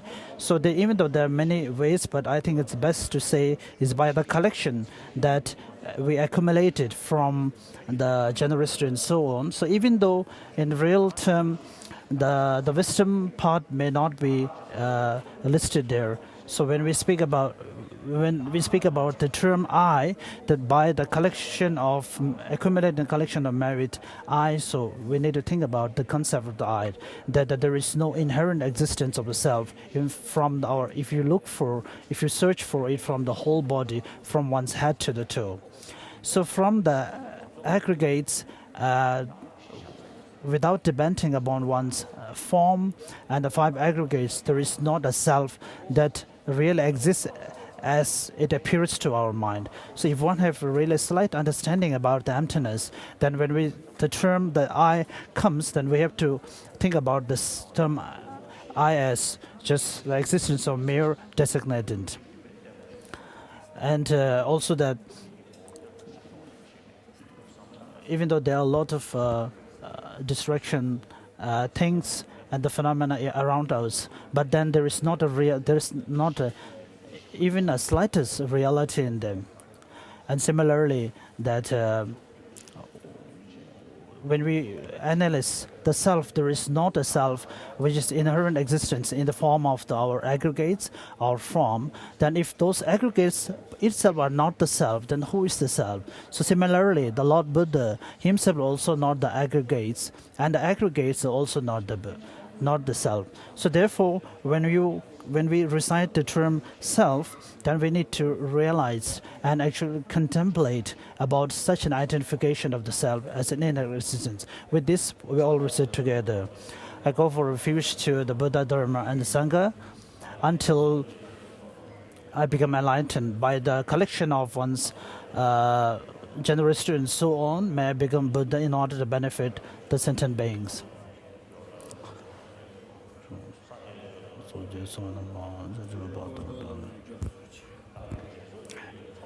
May I become a Buddha in order to attain enlightenment.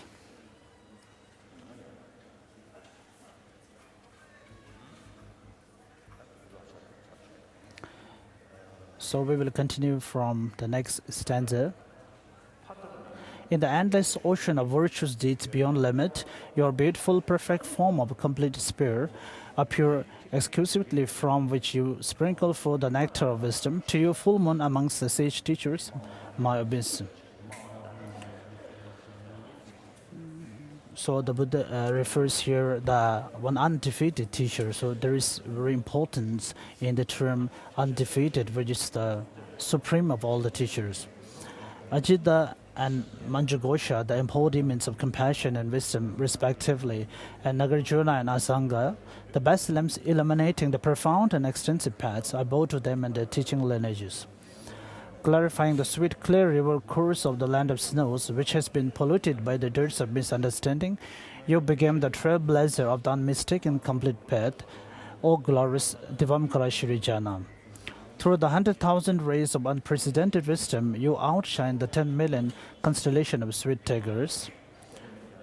I bow to you with highest reverence, which is Manjushri, Avalokiteshvara, and Vajrapani. Not satiated with the well of partiality, you practiced and experienced the essence of the ocean of Sutra and Tantra, and journeyed to the deathless level of eternally blissful state. I bow to you, scholar adept masters and their successors. The primordial wisdom body of all the victorious ones, reappearing in their dance of manifestations for the fortunate beings without discrimination. I beseech you all, whose kindness is unmatched. What are and what are not the means by which we are led to this cycle of existence, the city of sea monsters filled with the turbulent waves of suffering, and to quickly cross it to reach the great palace of omniscience. This is again the inquisitive wise ones must engage in over and over again. So here the guided instruction on the stages of the path to enlightenment, which is the main part treated by all the victors of the three times, which contains the essential meaning of the 84,000 scriptures into the paths to be practiced. Is explained in two parts: how to rely on a teacher, the root of the path, and having relied upon him, the steps of training the mind. The first of these has two parts. Regarding the verse, there are 6 preliminaries. First, cleaning your residence and arranging the representations of body, speech, and mind with respect to them in general. Whichever activity you proceed to do, that is hearing, reflecting, meditating, and practicing, it is very essential to amend your motivation. As such, at the outset, think like this: I've gained this human life, and having struck 50 or so, have spent over half of my lifespan until now. Yet so far I have only indulged in the activities of this life alone, by engaging in the means of food, clothing, honor, wealth, respect, and fame, but nothing of a sincere spiritual practice to help me in the next life. So, if I were to die at this juncture, this human life of leisure and resources would have been spent meaninglessly. That I have not died yet and have this opportunity to gain imprints of the graduated path to enlightenment today must be due to the kindness of the three jewels. As for the future, since unfavorable conditions abound everywhere, there is no certainty when I will die, and if I were to be born in the lower realms of existence, there will be unbearable suffering there. Not only that, but if I were to waste away my rebirth in the higher realm, despite gaining it once or so, and miss the opportunity for Dharma. So next is explaining about the nature of liberation. Identification of liberation. So it's very important to identify what is liberation or nirvana. Thinking about the Four Noble Truths, then we need to have a positive mind that there is a possibility of a liberation that we can attain.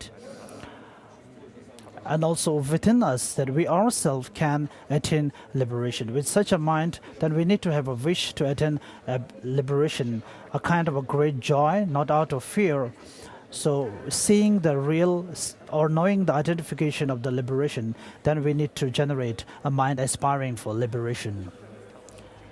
So we're saying this: imagine the places even the palm of your hand, brought in the nature of varieties of precious materials, covered in lots of heavenly flowers, spread out with fine powdered gold,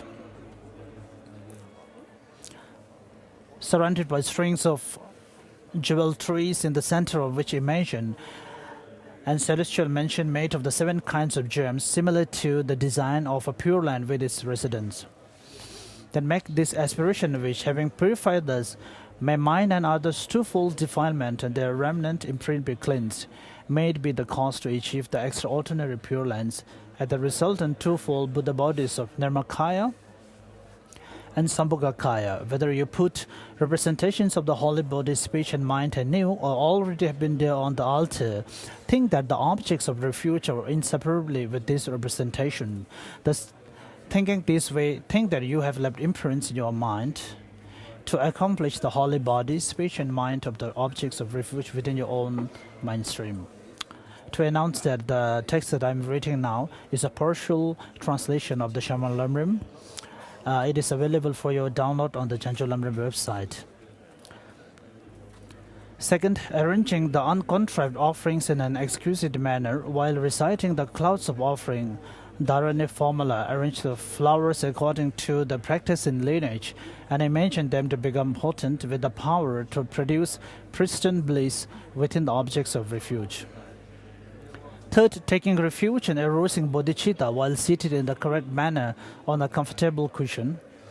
After sitting on a standard throne or seat in a behavior concordant with the concentration practice, such as the 8 future posture of Virochana, when one examines well one's own mind stream and finds that thoughts of desire, aversion of ignorance, for example, thought to pursue honor and respect actively arising in one's mind, then it is an improper motivation. Therefore, whilst exhaling from both nostrils, imagine that such bad thoughts, conception, as well as all known virtues, and their remnant imprints go out in the form of black smoke and disappear into the empty space. Whilst inhaling through the right nostrils, imagine the merit fields from whom all the excellent qualities of wisdom, compassion, and power of all the masters, the victorious ones, and their spiritual offsprings, and visualize come in the form of white light and enter your heart, and thus you actualize a special virtuous consciousness. Being mindful of a rough structure of the nature, order and number of whichever meditation object you are engaged, which you have ascertained through your past study and reflection, then make a strong determination to carry out these meditations correctly without straying from them at all cost, with the impact of mindfulness and introspection. In general, since beginningless time and until now, I've been in the cycle of existence, samsara, and in particular have been in the bad existence infinitely, making them my permanent home while suffering unbearably in them. Apart from that, I haven't had the opportunity to meditate on a dharma like this before. Now at this time, I have found this human body of leisure and resources owing to the power of my master's kindness and the 3 jewels. I have met with the teaching of the Buddha. I have taken under the care of my holy virtuous spiritual friends who have given me the profound and extensive instructions. I have the freedom to practice. While this is the situation with me now, if I did not secure a safe heaven now with all the might of a human person, then I would have to undergo the unbearable sufferings of the samsara and lower realms of existence. In fact, as long as I'm unable to cut the flow of involuntary birth that is the result of my karmic actions and disturbing emotions, no matter whichever of the 6 types of existence I'm born into, I will not be beyond the reality of suffering. So till here, the 6 preliminary practices and having set of motivation. And the next is about visualizing one's object of refuge. In the space before you, directly at the level of your mind eyebrows, visualize a huge and high precious jewel throne supported by 8 lions. In the center of that throne is a small lion throne on which is a multicolor lotus. So the precious jewel throne supported by 8 lions.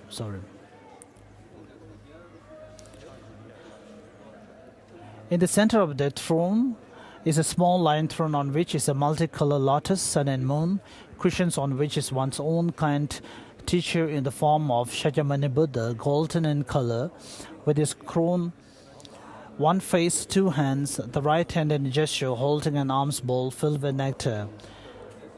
His body is covered with 3 beautiful Dharma saffron robes, and it is clear and luminous. He is sitting in the watcher cross-leg position, hallowed within the light emanating from his body. Beams of light matching the number of gurus radiate from his heart toward his back, above his body, and on their tips are lion thrones upon which is lotus.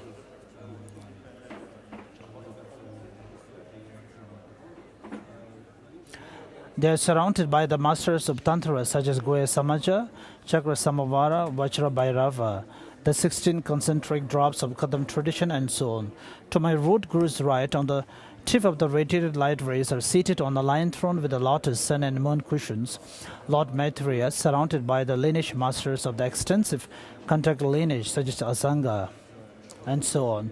To his left, on the tip of the rays of light, are seated upon a lion throne with the lotus, sun, and moon cushions, Venerable Manjughosha, surrounded by the lineage masters of the profound view lineage, surrounded by Nagarjuna, and so on. In front of him, on a lion throne, on the tip of emanated rays of light, and upon a lotus, sits my kindred gurus, surrounded by teachers with whom I have direct dharma connection. On the huge throne in the front of the mighty sage is Vajra Bhairava. To his right is Goya Samaja. On his left is Chakra Samvara. Behind him is Kala Chakra, and in the empty space between them are the rest of the assembly of the highest yoga deities beside one another. Surrounding them are the deities of Yoga Tantra such as Vajra Dhatu and Suravidya, who are surrounded by the deities of Performance Tantra.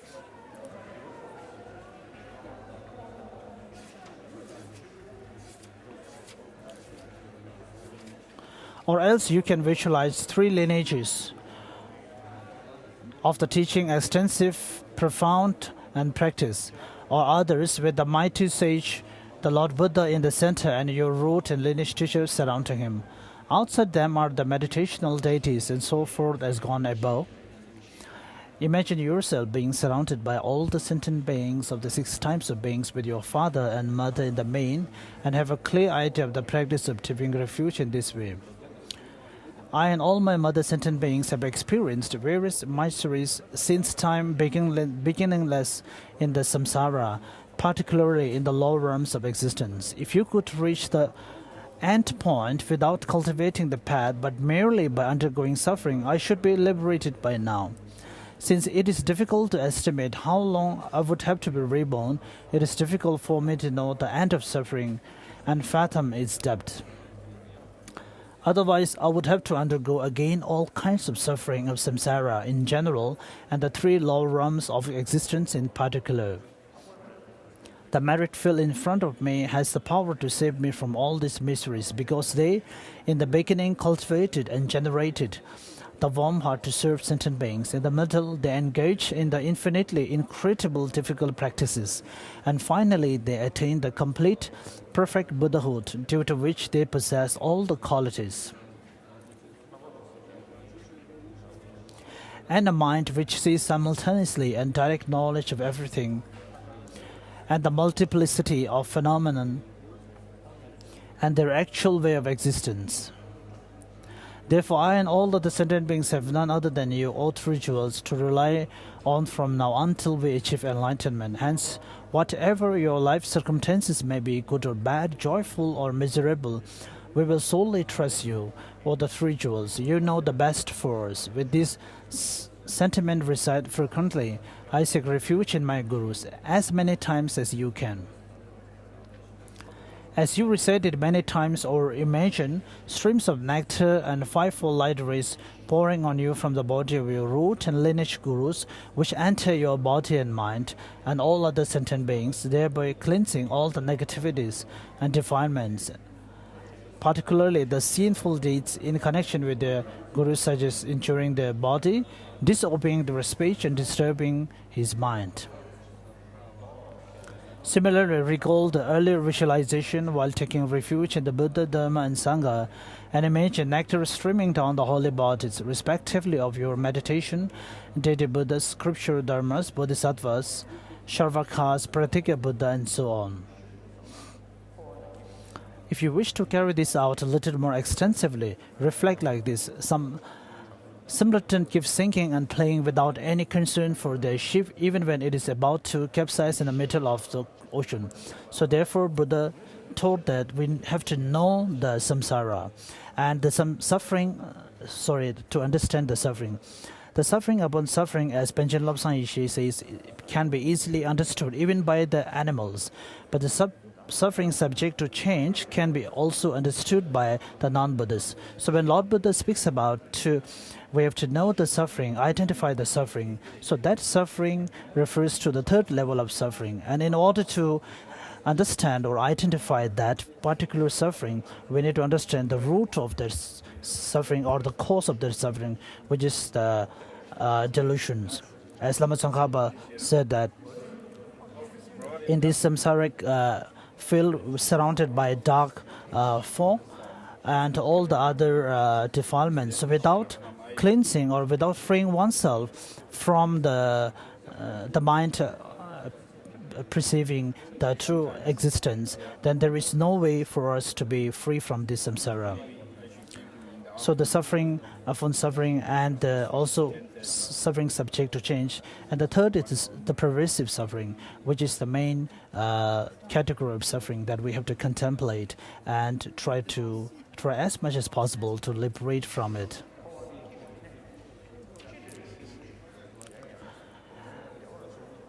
Therefore, we will take birth in the bedroom due to our vicious karmas.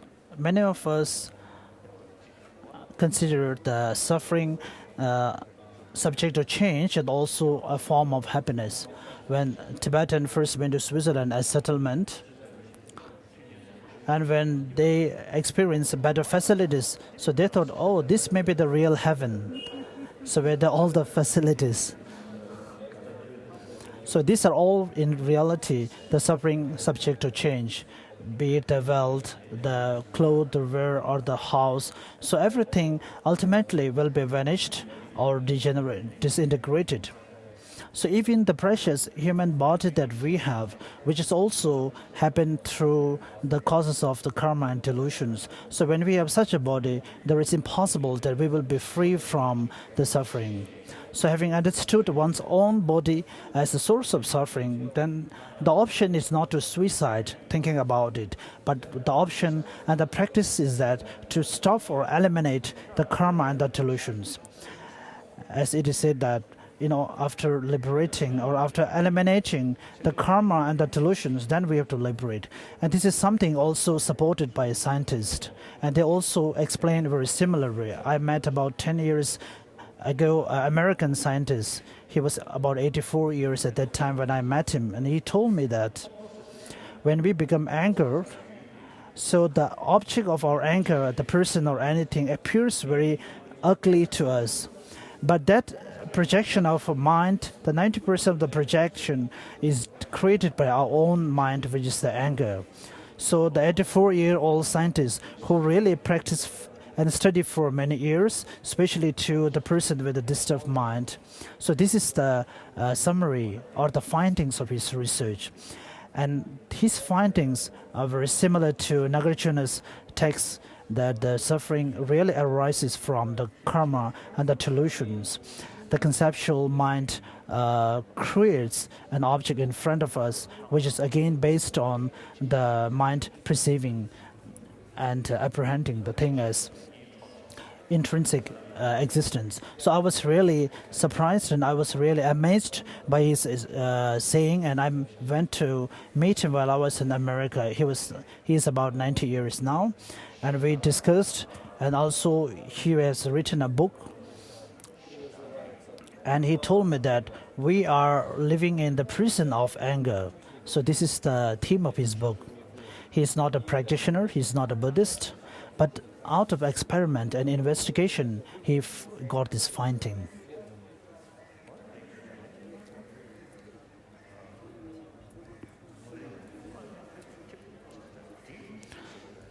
So if we are not able to clear the dark cloud of the ignorance, then there will be no opportunity or the chances for us to experience happiness.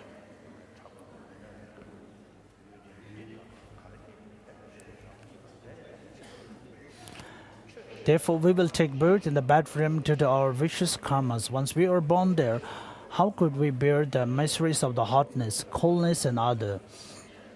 The sources of refuge present before us have the ability to salvage us from this terrifying state because they qualify the four criteria which make someone worthy of a source of refuge. They are free themselves from all fearful states. They are skilled in freeing others from terrifying state. And also, the text really appears that way, but it's based on more faith. The fact is that, as it is stated in the second chapter of the Pramana text, that the Lord Buddha become a valid person. That especially we need to concentrate about the term become, which shows that he was not a born person. He was not born as a valid person. And also in the Maitreya explains about the qualities of the Buddha's teaching, and also identify about the qualities of the Sangha, the three jewels. Also the being the impermanent, and also the being the nature of the wisdom and the compassion, which are the qualities explaining the qualities of the Buddha, and also the qualities of the Dharma and Sangha.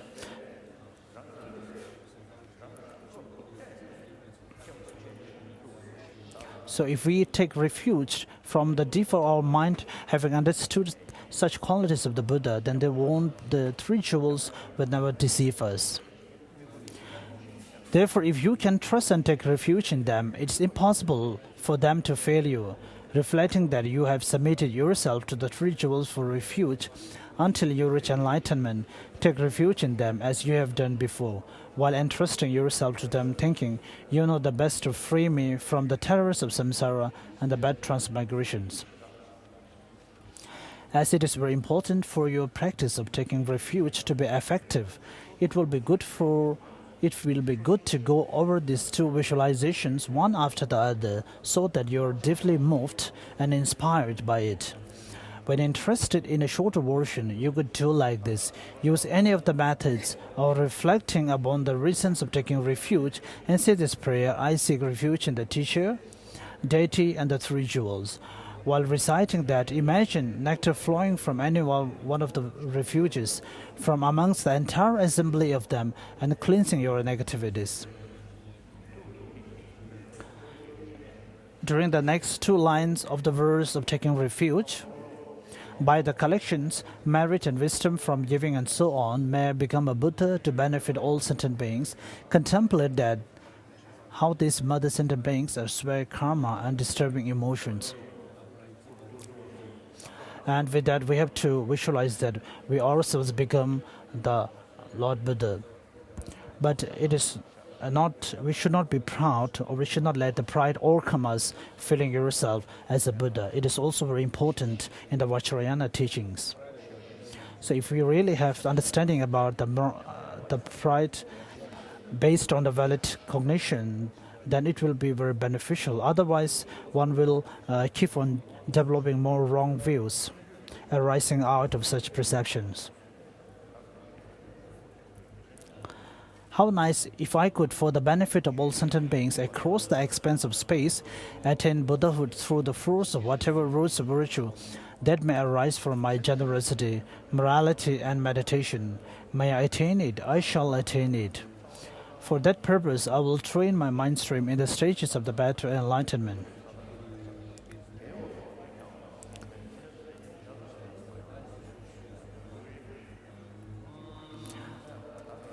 How nice it will be if all sentient beings could remain in equanimity, free from biased attitude of love and hate. May they remain in it. May I bring them to that state. May I be blessed by the Guru Tetis to be able to do so. How nice it would be if all sentient beings could have the short-term happiness of the excellent higher rebirth, the long-term happiness of liberation and Buddhahood. So we speak about the coarse or the subtle form of the truth of suffering. Then of course we need to contemplate about the origin or the cause, which is the delusion.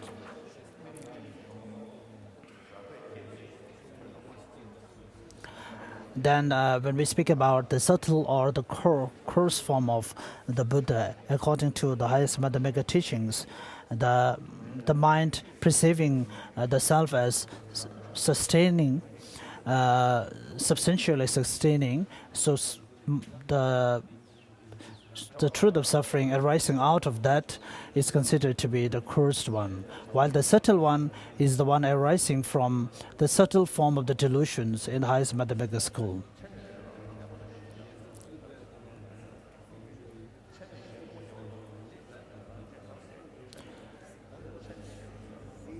So in this way, make each of the four immeasurable qualified with the four features and visualize shower of nectar, purifying your impediments to realize the four immeasurables, and therefore feel convinced that all sentient beings, oneself and others, attain the four immeasurables.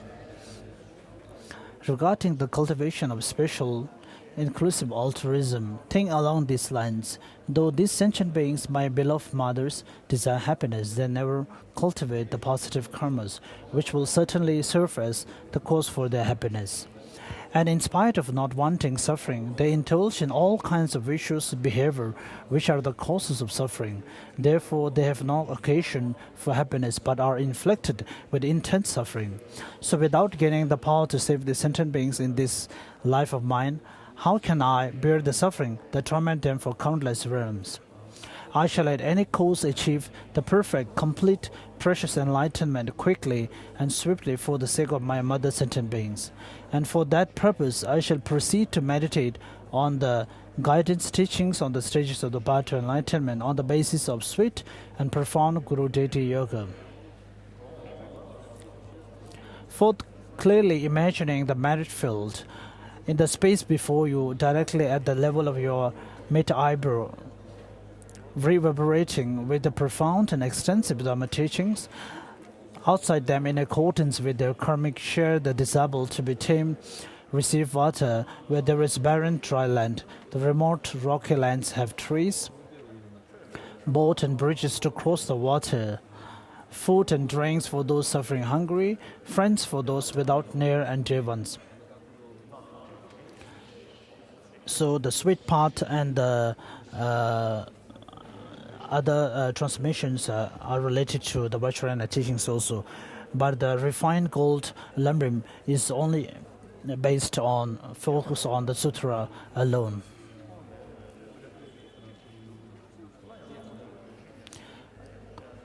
The crown of all the Guru deities, the principal one and those surrounding him, are marked with white Om syllable, the nature of mirror-like primordial wisdom, and Buddha Vairochana.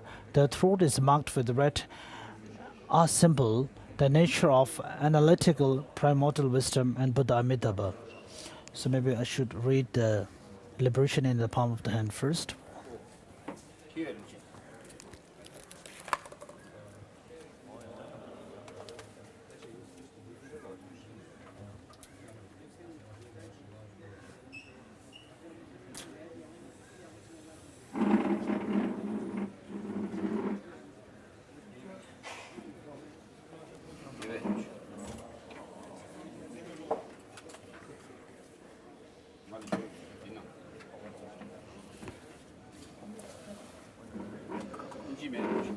Yeah.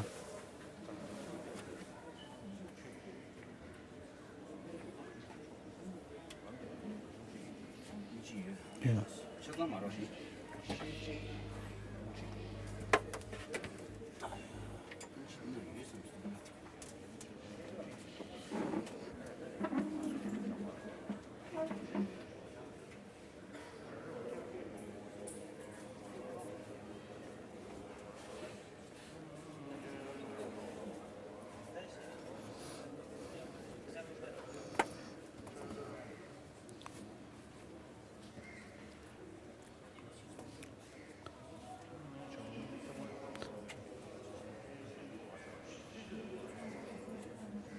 So liberation in the palm of hand.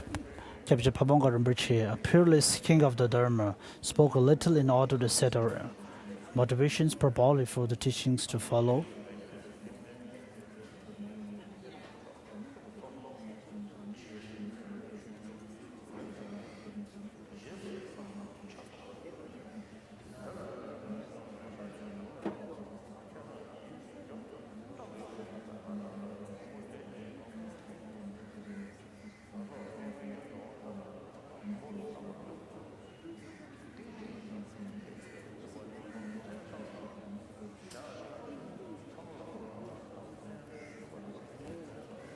I'm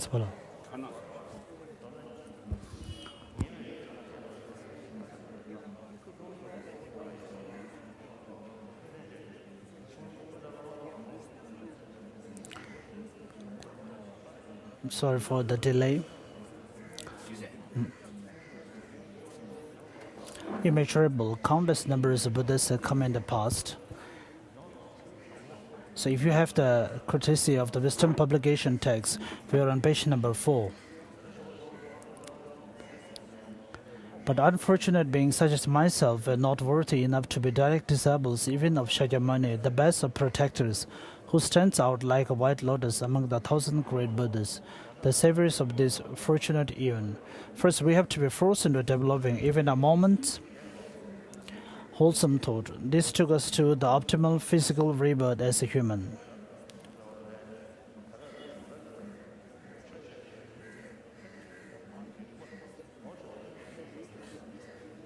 He started the following informal teaching on the 30th, the new moon day of the 7th month of the Orient birth year, and it lasted 24 days. People braved great hardships to get there from 3 major monasteries in Lhasa, from the central province, from Chang, Amdo, and Kham, just to taste the nectar of his oral teachings, as the thirsty yearn for water. There were about 30 lamas and reincarnation of lamas, and many upholders of the 3 baskets of the teaching. In all, a gathering of over 700. The practical teaching he gave combined various traditions on the Lamrim, the stages of the path to enlightenment.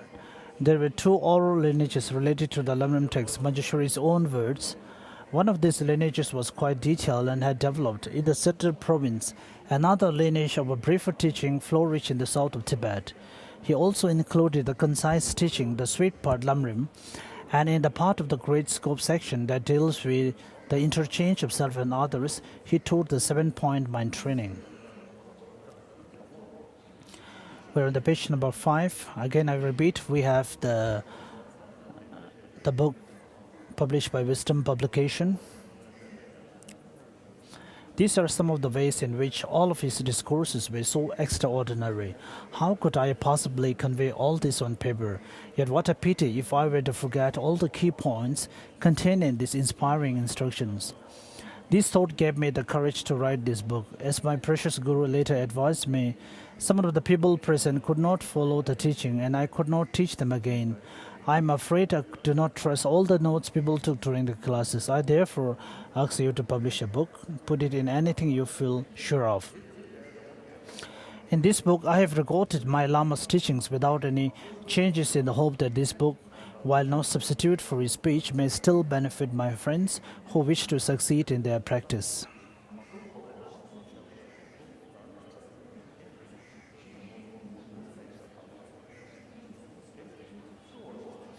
So part 1, the preliminaries. So be it, the great Tsongkhapa, the Dharma king of 3 realms, has said, this opportune physical form is worth more than a wish-granting gem. You only gain it's like the one, so hard to get, so easily destroyed. It's like a lightning bolt in the sky. Contemplate this and you will realize all worldly actions are but winnowed chaff, and night and day you must extract some essence from your life. I, the yogi, practice this way. You wanting liberation, do the same. In all our births from beginningless time till the present, there has not been any form of suffering we have not undergone here in samsara, nor any form of happiness we have not experienced. But no matter how many bodies we have had, we have obtained nothing worthwhile from them.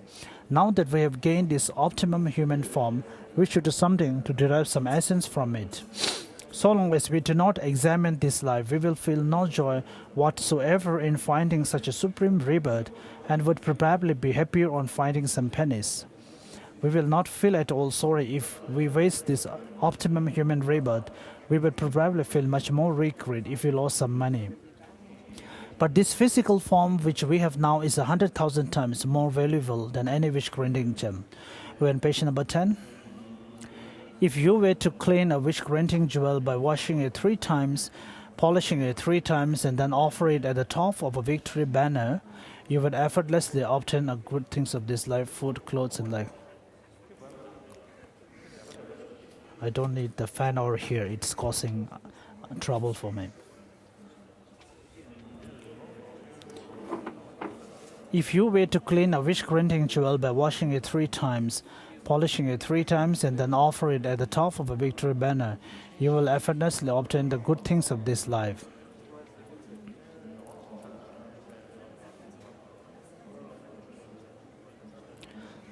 The last paragraph, 10 page. You must therefore try to extract essence from it now. If you don't, I'm sure to die anyway, and you cannot know when that will happen. We are now attending this Dhamma teaching, but none of us will be left in 100 years' time.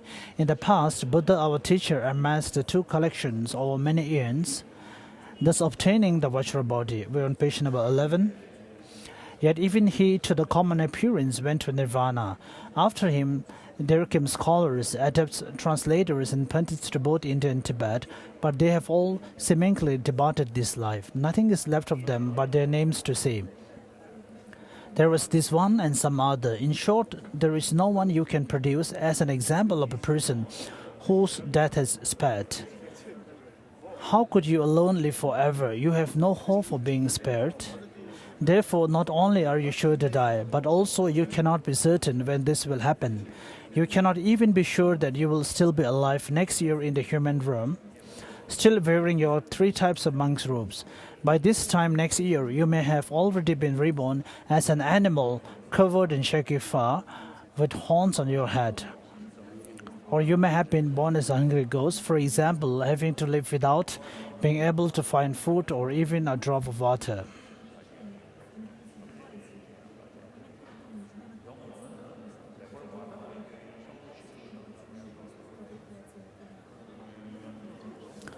The last paragraph of the page number 11. As long as we remain uncritical, we never suspect that we are going to the lower realms. We probably think that we more or less keep our vows, perform most of our daily recitations, and have not committed any serious sins, such as killing a person and running off with his horse. The trouble is we have not looked into things properly. We should think it all in detail. Then we would see that we are not free to choose whether we go to the lower realms or not. This is determined by our karma. We have a mixture of virtues and non-virtuous karma in our mental streams. The stronger of these 2 will be triggered by craving and clinging when we die. When we look into which of these 2 is stronger in our mental streams, we will see that it is non-virtue, and the degree of strength is determined by the force of the motive, the date, the final step. Thus, although we might think we have only 10 small non-virtues, their force is in fact enormous. Let us take an example. Suppose you say one scornful word to your pupils, for instance. You are motivated by strong hostility, and as for the deed, you use the harshest words that will really wound him. And for the final step, you feel proud and have an inflated opinion of yourself. These 3 parts, motivation, deed, and final step, could not have been done better. Suppose you kill a loose, your motive is strong hostility. You roll the loose between your fingers and so on, torturing it a long while. Then eventually you kill it. For the final step, you think that was helpful and become very smug. So the non-virtue has become extremely powerful. We might feel our virtue is very strong, but in fact it is extremely weak. The preparation, the motive, the main part of the deed, the final step, the dedicating the virtue, etc., all have to be done purely if the virtue is to be very strong. Contrast this with the virtue we perform. First, there is our motive. I think it is rare for us to be motivated by even the least of motives. A yearning for better rebirth, let alone have the best of motives, bodhicitta, or the next best, renunciation. Right at the beginning, we usually aspire to achieve desires related to this life's trivia. Any prayers we make to this end are in fact sinful. Then for the main part of the day, there is no pure joy or enthusiasm to it. When we recite even one rosary of Om Mani Padme Hum, for example, our minds cannot stay focused the whole time. Everything is either sleep or distraction. It is difficult to do things well for even the time it takes to recite the 100 of gods of Tunisia once. And when it comes to making the final prayers and dedications, we slip back into directing them toward this life. So although we might feel we have performed great virtues, in fact they are only feeble. Sometimes we do not prepare properly, and other times we bolster the motive or the final step, and there are times when we don't do any of them properly. Thus, only the non-virtue karma in our mental stream is very strong. It is the only possible thing that will be activated when we die, and if this is what indeed happens, the place where we will go could only be the Lamrims. We are on page number 13. And when Lord Buddha said that by the teaching of the truth, so we will be eliminated with suffering. So it shows that due to the merits, and the karma we accumulated, so the sections of the many karmas are also to be reborn back in this whole. Of course, the ignorance pertaining to the cause and effect. In order to eliminate that, we need to understand the dependent origination of cause and effect. So the idea with not understanding the dependent origination of cause and effect is resulted in the karma to be reborn in the lower realms. So in order to eliminate such a misunderstanding or the wrong view, we need to understand the dependent origination based on the Madhyamika tradition. So that is what is being taught by Chandrashita in his text, and also it exists in the 400 verses, that the teaching of the Lord Buddha is not to fulfill or obtain, it is a teaching to obtain the immediate the purpose of the human rebirth, but ultimately it is for the highest excellence of the liberation. So the immediate purpose is for the happiness for this life and the other, but the ultimate and for the long run, it is for the liberation. So when we speak about the term, the nature of the phenomena that Lord Buddha teach, so there may be different understandings about it. We cannot be certain even by the means of direct valid cognition. We're continuing on page number 13. Nevertheless, our teacher correctly perceived this extremely obscure object of valid cognition and taught on it without error. Thus we can be certain only by using the Buddha's valid scriptures for an inference based on trust. So if it is so definite that we shall be reborn in the lower realms, from this moment on we must look for some means to stop it from happening. If we really want to be free of the lower realms, we should seek some refuge to protect us. For example, a criminal sentenced to execution will seek the protection of an influential official in order to escape punishment. If we have become tainted by sinful karma through our misdeeds, we are in danger of being punished under law and of going to the lower realms. We should seek the refuge of three jewels, because only they can protect us from this fate. But we must not seek this refuge. We must also modify our behavior. If there is some way the Buddhas could rid us of our sins and obscurations by, say, washing them with the water, or by letting us by the hand, it's already 11:30 now, they would have already done so, and we would now have no suffering. They do not do that. The Great One taught the Dharma, and it is we who must modify our behavior according to the laws of the cause and effect, and do so unmistakably. It says in the sutra, the sage do not wash sins away with water. They do not rid beings of suffering with their hands. They do not transfer realizations of suchness into others. They liberate by teaching the truth of suchness.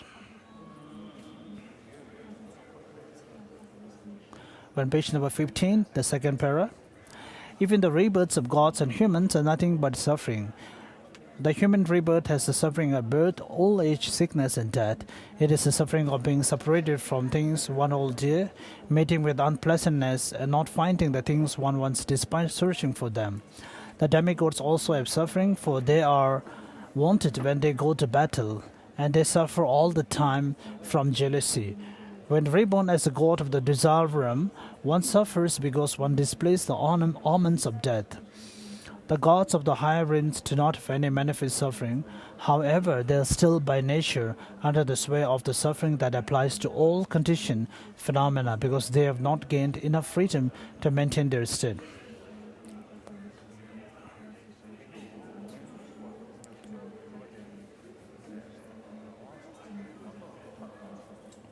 On page number 16.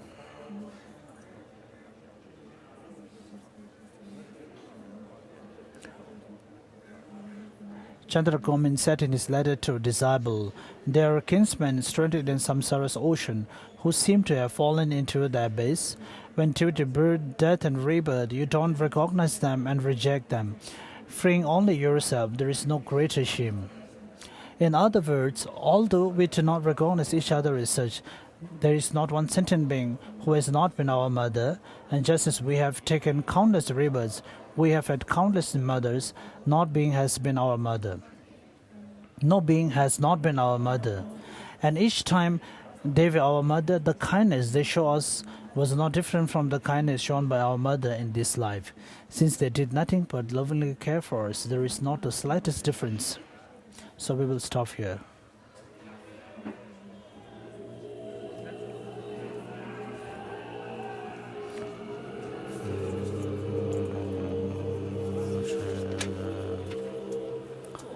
So the toilets are, for announcement, the toilets are located outside of gate number 4. And a free...